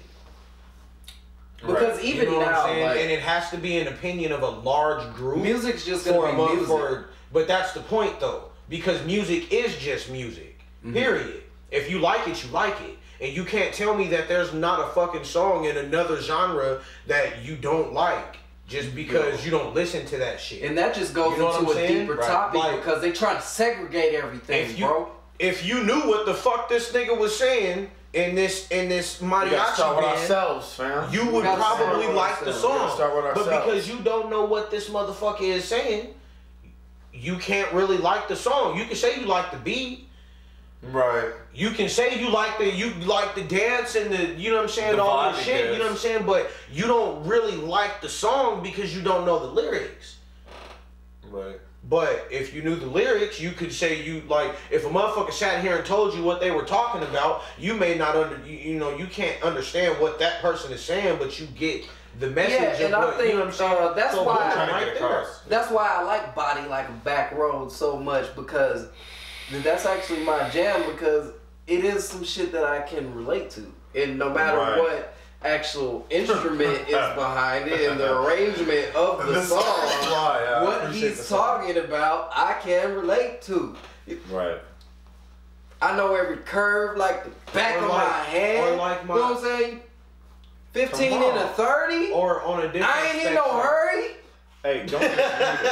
Don't get us muted. I know. I'm just trying to take it slow, just as fast as I can. Said 15 and a 30. I ain't in a hurry. On another, I broke it up. On another side of the spectrum, it's like my little sister listens to Brother Lynch Hung. You know what I'm saying? Like my little sister listens to. I'm just saying, it's the liking of the music. You know what I'm saying? Like I remember at a point in life, my little sister didn't listen to shit but Beyonce, and then all of a sudden I come in the crib and she's bumping, Dayton Avenue. Real gangster fucking music, you know what I'm saying? Gangster, like, you know how gangster. I'm talking about motherfucking NWA days, like where motherfuckers was really talking about the shit that they, you know what I'm saying? Like they're around at all fucking times, damn near. You know what I'm saying? Besides when they're doing music, and it was liking of the music. You know what I'm saying? So she even listens to fucking Tech Nine every now and then. Some of his older shit, like throw her in the trunk. I just really like where what the is going. Fuck? You know what I'm saying? Like that. Because I think XXX probably could have charted on some rock charts if he for sure submitted it as a rock song. Because a lot of it could have been in a lot of different genres. But Absolutely. I think everything nowadays, I think where everything is going, it's all just going to be considered alternative. It's the reference. Because there's so much blending going on with every every type of music that you can I think love of. it, man. I love it too. You know what I mean? And then there's people that are like really transcending like Bon Iver and James Blake. You know what I mean? That are just like, what really are you genre-wise? You know what I mean? Like electronic pop, hip hop, like. And that's what I like R&B. about Goji and Pink Sweats. They're, if you listen to both of them, you don't know what really like. What would you label Goji as? Yeah. And even like some of Pink Sweat's songs kind of sound like you can consider them country. Yeah, definitely. Just because the guitar in the background, but that it is. I really like. And what's then going you have on. people like Alan Raymond. Have you heard of Alan Raymond? Mm-mm. Oh, Alan Raymond is really good, man. He just did a song with Jesse Reyes. Motherfucking I like Jesse Post Reyes. Malone Jesse does Reyes, country. yeah. Billy music, Eilish doesn't he? came Yes, out with he the does. album today. You know what I'm saying? Like, Yes, he does. Post What? Malone You does fuck with both. Billy Eilish. Yes. She's dope. She just dropped. She the is album. crazy. I'm gonna have to listen to it, man. Yeah, she has a really crazy voice. Her style is like super authentic. Like I don't think I've heard of an artist like trying to do what she's doing right now. And an artist that's really good with bending genres is Lil Uzi too. He does that really good. I've been waiting for that Eternal 8-take because I want to see where he's going with the music from this point. And you know, Rock Nation just saved him because Jay-Z's saving the world right now. He's getting people out of legal troubles, getting people out of jail, and he's getting Uzi out of a bad deal apparently, is what the word is, because he's now managing. Well, Rock Nation is now managing Lil Uzi. Which, you know, wouldn't surprise me if they literally have Jay-Z managing this nigga. You know what I'm saying? Right. Which kind of makes me cautious for your boy Jack Harlow. I mean, because he signed to DJ Drama too, and it definitely does, but honestly, we'll forget about it. It's the same thing like Young Thug. Like, every single time that we saw what happened to Lil Wayne when Young Thug came under, we were like, ooh. Well, you know, Rock Nation, but like, we're still fine. But then for they Wayne. back and he still said Rock Nation had to come and save Wayne too. But because he was in a bad deal. Well, definitely. But isn't him I'm ready for Birdman Uzi still to on be a good part of Rock terms? Nation. I feel like this is going to be a great thing for him. Yeah, I think they're still going to allow his creativity 100%, but there's going to be a certain maturity that's going to whatever was holding him back. You're around a bunch of different type of mature motherfuckers. Mm-hmm. Absolutely. You're around rich motherfuckers now. Absolutely. You're not around. This is the upper echelon and shit. He's been blaming DJ been, Drama for holding him back the whole time. You've been making why a bunch of fucking album hasn't dropped. So I think.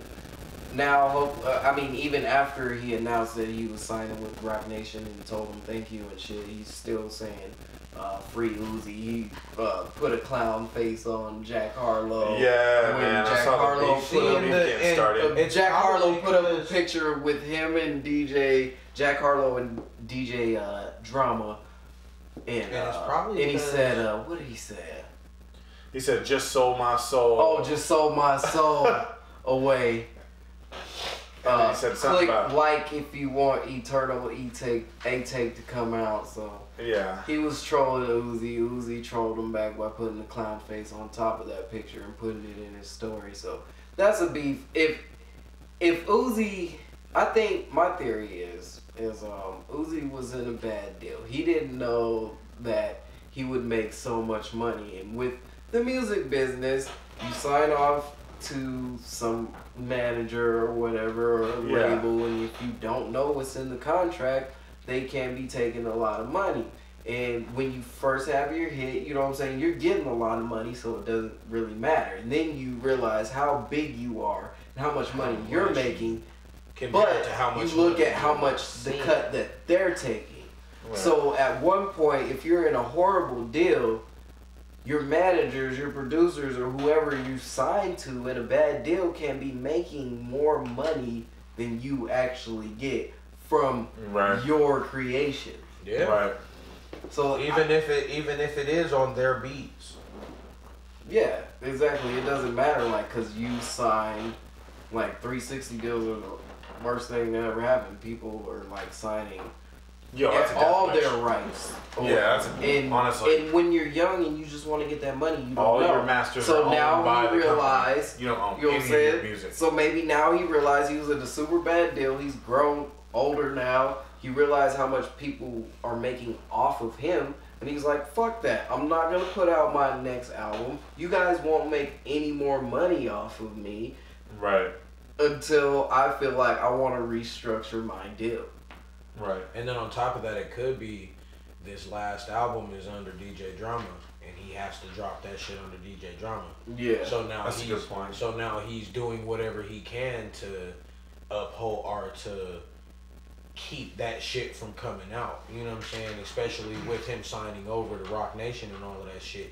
Whatever album he puts out next, he's probably still gonna have to pay this motherfucker DJ Drama. Oh yeah, absolutely. DJ Drama's gonna take some percentage of his shit home with him, and it's fucked up. But that's life. You know what I'm saying? Like that's life. Oh yeah, for sure. Like Birdman. Hopefully he has. But why not? You know what I mean? Clause. To the point where you have that exposure. I mean, it's Birdman just finally Yeah. said the first thing about Drake that he said in a long time. He said, "Yeah, we'll always be partners or whatever." And I think part of that is Drake might have fucked over.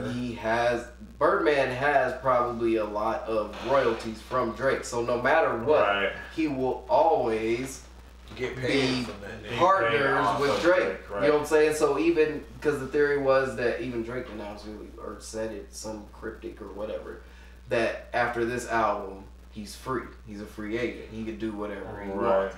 So he may be off of Cash Money, but Birdman is forever gonna take money from everything that dropped Scorpion before because he may not have looked through the deal and realized what he was signing away.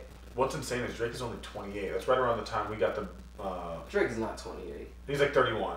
He's 30 something for sure. He's 31. But I mean, like, well, I don't know. Right around the time of like 28. He said he's gonna retire when he's 30. We got like some of like the most debut albums of like some of the greatest artists. 38? What? No, I'm saying. No, I'm saying you said he's gonna retire when he's 38. No, I thought he said he was gonna retire when he's 30. Oh, Drake. Yeah. I wouldn't be fucking mad at him neither, bro. He's 32. He's yeah. 32. This whole motherfucking time you've been. Bro, his discography is good enough to where he can retire and he'll be straight. Maybe he'll retire when he's 35. It'll probably be and then 33. he's gonna be an actor. It could be this next. It could be this next one. He's transitioning like the WWE. It could be this next album. That's why he said he's gonna be free. Yeah. Well, hopefully, Uzi drops the album and everything's good. Yeah, that's gonna be great. Get the motherfucking. I'm excited for that. And you hear some new Uzi music, but artists, make sure you hear some Uzi, look over your J. paperwork and realize your potential. Because if you value yourself, you're not gonna sign away that all your rights when no matter how desperate you are in the situation. At least from my personal experience, I would never give somebody 50% of everything I got or whatever it is. Like some contracts are fucking crazy. Like every even single 25 thing is that like, you are do. you kidding me? You know what I'm saying? Well, I think it's circumstantial too. It depends on how much they're actually doing for you. Right. That's true. Know? That's true. And like if you sign for 4 albums and you give somebody, half of those albums, like even though they're getting paid indefinitely 50% of those albums forever, they put in everything too. It's just those 4 albums, and they did help contribute to the creation of. Again, depending on the situation, ideally they helped contribute to the creation and the promotion of all. Because some labels, like as part as your deal, they might even pay your rent and shit. Like so, this is like all that money stacks up. I think ultimately it's just being aware of your deal and weighing for yourself if it's worth it to you or not. Because in my mind, it's not. If you take a bad deal, if it's for a certain amount of time to get you from here to here, it might not be a bad idea. Because then once you get out of the deal, you kind of put yourself on a platform. You're in a new space, and you can maneuver differently than you could have before the deal. I guess I can't put myself in those people's shoes, but just in these shoes that I wear today. That's very true. I couldn't see myself giving less than what I feel like I'm worth. Right. And everybody's worth to themselves that varies, right? So. Yeah, you give the love you feel you deserve. If I was in a more desperate situation, I might take any type of deal that comes. Absolutely. Yeah. But, man, that's a scary situation. You know what I mean? Like, there's a lot of people that have put deals into it and then just ended up making nothing. because whatever they said in section of was pennies compared to what was actually where the real money was in that regard, and they had the rights to all that. Like Pop said from Friday. I forget exactly what project he was talking about, but he was like, "Yeah, we got paid like it was something between like $5,000 and $8,000 for the whole movie or something." I think it was like the first Friday. Yeah, and he was like, "After that, we didn't get shit. That's all we got." That movie made millions. It still makes millions. You know what they I'm don't saying? get the back end. They don't get none of that. No motherfucking royalties. No nothing. Y'all got paid a certain amount, and that was the first Friday. You know what I'm saying? Like. I saw that. And it happened. It wasn't just him. You know what I'm saying? Like a lot of them old TV shows and old movies, motherfuckers was getting paid so much and then capping your ass and off. And that was back when the knowledge. Only one that got paid like that was Chris Tucker. Yeah, the knowledge wasn't really out back then, but now that we know and we're aware of the pitfalls of the people before us and where they went wrong, we could follow that and avoid those. Now and you got motherfuckers try to get the most from what you know you can get, because a lot of people are even scared to come with a rebut. Like a lot of people will take the first deal, and that's like the number one rule in business, right? If you're gonna sign a contract, don't ever take the first one. Right. At least that's what I've heard. The first one's generally the ceiling. You know what I mean? Like you give me the ceiling or the floor, and then I want the ceiling, and then we meet in the middle. Yeah, exactly. So make sure you read your contracts, and if you feel like you're worth more, maybe just struggle it out and get it on your own, because I think everything comes with perfect timing for sure. It does. Man, we're going really long on this podcast. So we didn't get into a lot of shit. Honestly, we had like at least like 4 or 5 other topics. Jeez, we're gonna we might have to bring him in on the next podcast. Bring me back. Build your profile. Bring me like back. This was your like showcase of your wits and your your This is just the beginning, ladies. Just the beginning. All right, we're gonna show you multiple layers of Snowman. Okay, he's a very complex guy. I'm like an onion. He's like an onion. I got layers. He's a cake. Yeah, man. Devil's food. You have your cake. Whoa. I'm just playing. Whoa there, pal. Whoa. Bro, you gotta get on OSFG with us, man. You play Battlefield? No. No? Aw, poo. You pay. But all the reason why I should get on OSFG. You play PUBG? I don't play Battlefield either. No, not at all. What games do you I don't play PUBG. Honestly, I'm a big sports fighting game. Okay. UFC? I fuck with UFC. Yeah, I fuck with UFC. I'm big on Jump Force right now. You got Jump Force? Down on Jump Force. Is it right dope? now. Yeah, it's hard. I haven't played it yet, It's bro. so I want good. It's See, so are you good. getting Mortal Kombat? Oh yeah, we're getting more. Oh, see, bro, that's more of a reason for me to get it. So I whoop your ass in that shit too. I'm okay. Bring it. Look. Run all of that. Look. I'll maybe put you on 2 weeks. Yeah, we gotta get you on. We gotta get you on. We do a lot of shooters on. I'm kind of upset. We had a lot of shit. We got into some good shit. We got deep. We did. I didn't even get into my crazy ass Twitter It was a little bit too much almost. We didn't get into Conor McGregor and fake retiring. We didn't get into Jesse. Oh damn, we didn't even get into surviving Cardi B. Damn. Look, all of that. You think? Hey, y'all want to go a little bit longer, or y'all want to get out? We can get out of here. Well, I feel like I gotta take a piss hell's real going quick. on. So if we're gonna go longer, let me take a piss. No, we get out of here. We just got to do our 2-week notice. Absolutely. So far I feel good on the 2-week notice. I'm gonna have my homie Pete, motherfucker. You hear me? You see me? He's gonna be the graphic designer. He's gonna start doing our thumbnails and shit. And I'm gonna have him, big shout outs to Pete. Yeah, thank you for agreeing to do that. And we're gonna have him make an actual curb so we can put all these 2-week notice motherfuckers that get evicted. You're getting the curb. We're gonna make a Photoshop, and they're all gonna be sitting on the curb. Yeah. So far, I think we've been doing good. Kardashians, got them the fuck out of here with Jordan Woods, and that came. Yeah, they packed their shit up. They just dropped. Yeah, they packed their shit up. Y'all gotta go. You know, all the drama. If it's not just hyping and getting the media going for the release of the new season, then it's just actually Tiger got in the shit new up out of season. here. Hey man, Tiger's a long time ago. Yeah, Tiger was You haven't been definitely keeping gone. up with the Kardashians, Snowman. Anyway, so your your future girlfriend, that might be a strike on your list, or that's. Look, we still got Billy. We have so much.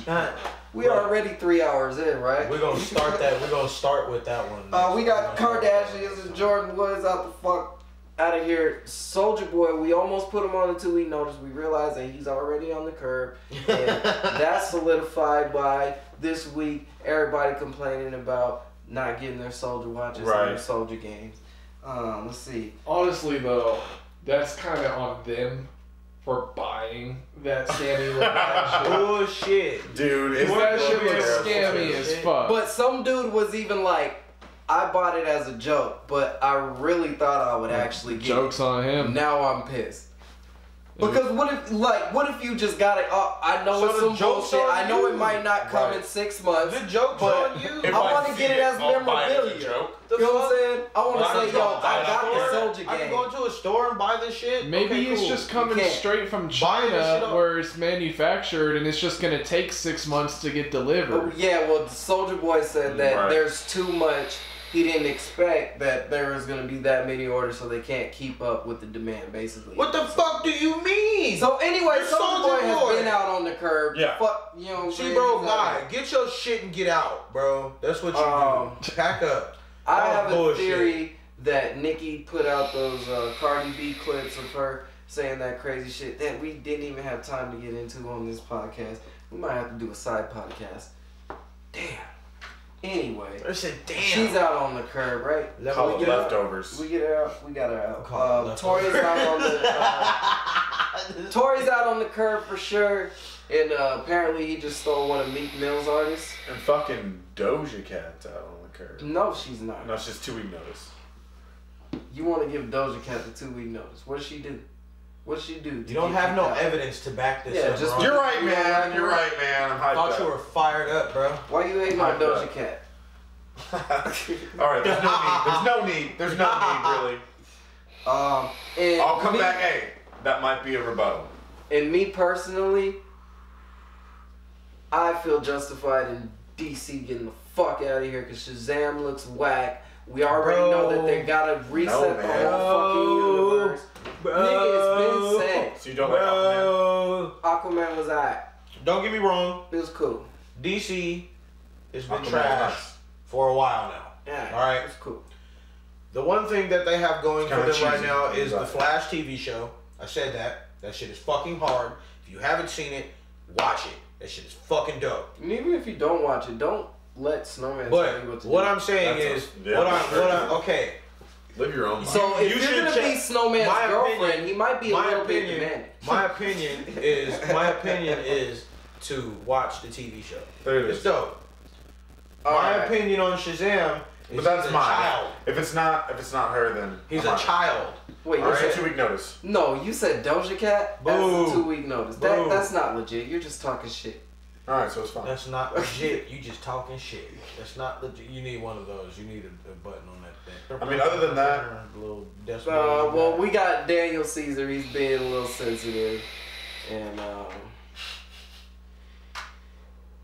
you know, he was. I don't know if you know about Yes Jules. She said some racist. Well, she put up a. No, I don't know. She asked if she. yeah, I have no idea.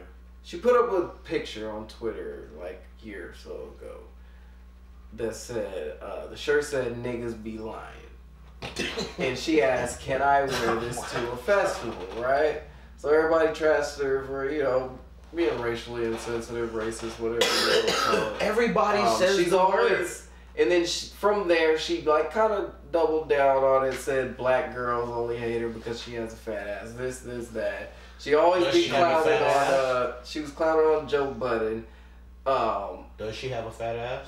I haven't looked at it, sorry. But She was clowning on him, telling a story about how he had to return some sweats. But anyway, so that went viral in that world. And it just sounds like Daniel Caesar was commenting on it, and he was saying he didn't. I guess from what I heard, he doesn't really sound very informed on Yes Jules' history. He was just like, "Why we gotta be so mean to white people?" And he was just drunk and talking some bullshit. And about a week before that, the video with him, John Mayer, and Dave Chappelle went viral. Where Dave Chappelle, I saw that one. Dave Chappelle's a comedian. John Mayer asked Dave Chappelle what he thought about Daniel Caesar. Dave Chappelle's first instinct was gay as fuck. Gay as fuck. And Daniel Caesar got sensitive about it and then admitted, "No, I'm just drunk. I'm being sensitive. You're a comedian." And David was like, "Yes." Dave was like, he was like, "Exactly." He was drunk as shit too. So Daniel Caesar, very talented dude. Dave was both of them was. You know what I'm saying? Like, because he told him, he was like, "I'm drunk. You're drunk." You know what I'm saying? Like, to the point where he almost. The funniest part about that video was John Mayer. He was so like, oh my god. No, what you meant to say, Dave, is he's like, no.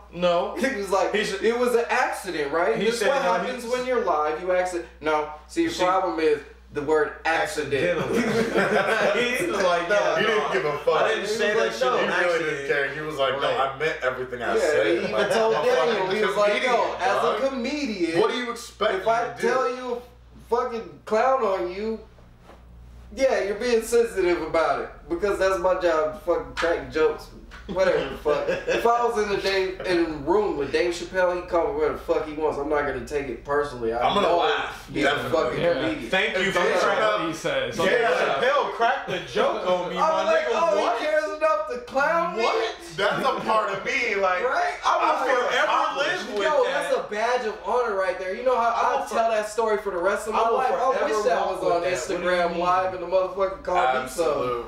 Absolutely. I would walk around with that shit forever. Like, what do you mean? Never remember that time Dave Chappelle called me gay? That nigga funny. I fucking stupid. Yo, for real. That's actually the truth, man. For real. And that's actually, what a beautiful way to live life. It's like dude that called old girl a baked potato because she was walking around in that. She stood up and she started, I guess she was going to the bathroom or something. The dude was like, "Girl, you better sit your ass down looking like a baked potato." She had on, it looked like tinfoil. Yeah. He clowned her ass and she was weak. You know what I'm saying? Like, come on, man. It's a comedian's job. I feel like he's been too sensitive, and I really think that maybe Daniel Caesar, great voice, great artist, you should stay off the Instagram Live like a lot of people, because we could even give Kodak Black 2 week notice. Oh man, he's hilarious. Keep that man on the goddamn. We don't have time to go into his reasons. Did you see that video that nigga Dave was like, he was sitting there with his lip out? No. Let me drive the boat. No. But alright, Daniel Caesar gets a 2 week notice. Alright, so let's see, for the next 2 weeks, Daniel Caesar, stay off Instagram Live. And if you're on Instagram Live, just don't be venting to the camera about your feelings or anything. I'm not nothing personal. You know, you can do what you want to do, but honestly, for your career, man. Yeah, don't evict yourself. Yeah, you know what I'm saying? Just for it's really up to you. Look, you're signing the power's in your hands. You're acting kind of funny out here. If any of us got called gay by Dave Chappelle, I would laugh. 100%. 100%. I would be like, "What is that, man?" And then, Yes, Jules, she wasn't even in the house to begin, so you don't need to defend her. And maybe you should do your research a little bit more before you go talking about how you're gonna put on your cape, and we don't have just reasons for thinking this bitch should already be out on the curb. He said he's putting on a cape. No, that's basically what he was doing. Oh, okay. Alright. He was throwing his cape on. Saying, why we gotta judge her so much, or why we hating her for all that. Like, bro, you don't know what you're talking about. You just need to go do your research. That's the problem. My only thing with that is everybody says the word nigga now. Everybody does. I don't see nobody getting punched in the face for it. No, it's not. Because she said, can I wear this shirt to a festival? If she'd have just wore the shirt to the festival, nobody would have said nothing. No. For sure, a bunch of people would have said something. She probably would have been. She would have been on. I don't know. That shit would have went viral. Is she a racist white girl? Is she a racist white girl? Or is this just a white girl? Her history is fucking black dudes to get clout. And that's how she got her claim to fame, basically. I don't pay attention to a lot of that shit. And you know what I'm saying? She be like, that's my only. That's my only. That's my only. I'm just saying. That's my only thing though. Everybody says nigga. Don't nobody say nothing about a Mexican girl when she says nigga. What's wrong with it? She probably didn't even say know what's wrong with it, just bruh. the shirt. You know but what look, I'm saying? in this simulation that we live in our base reality, it's not right for whatever reason for white people to say the word nigga. And it's okay. You can do whatever the fuck you want to, but there's always gonna be a reaction to whatever you're gonna do. So you have to be cognizant of that. You have to be aware that there's repercussions for all your actions. So if you want to ask the question, can I wear this shirt? In our simulation, my nigga, you shouldn't be wearing. That's not gonna fly with a lot of people. If you go out to the festival and don't even ask, can I wear this shirt? It might be even worse. If she's out of here, we might get Daniel Caesar out of here, and we're about to get out of here because this shit went way too long. We ain't even get. This was a marathon podcast. Tune in for all right, part two coming next week. Fucking all of that shit up. Y'all ready to go next week? We can do it. Let's do it. Part 2 coming next week. We'll see y'all. Yee.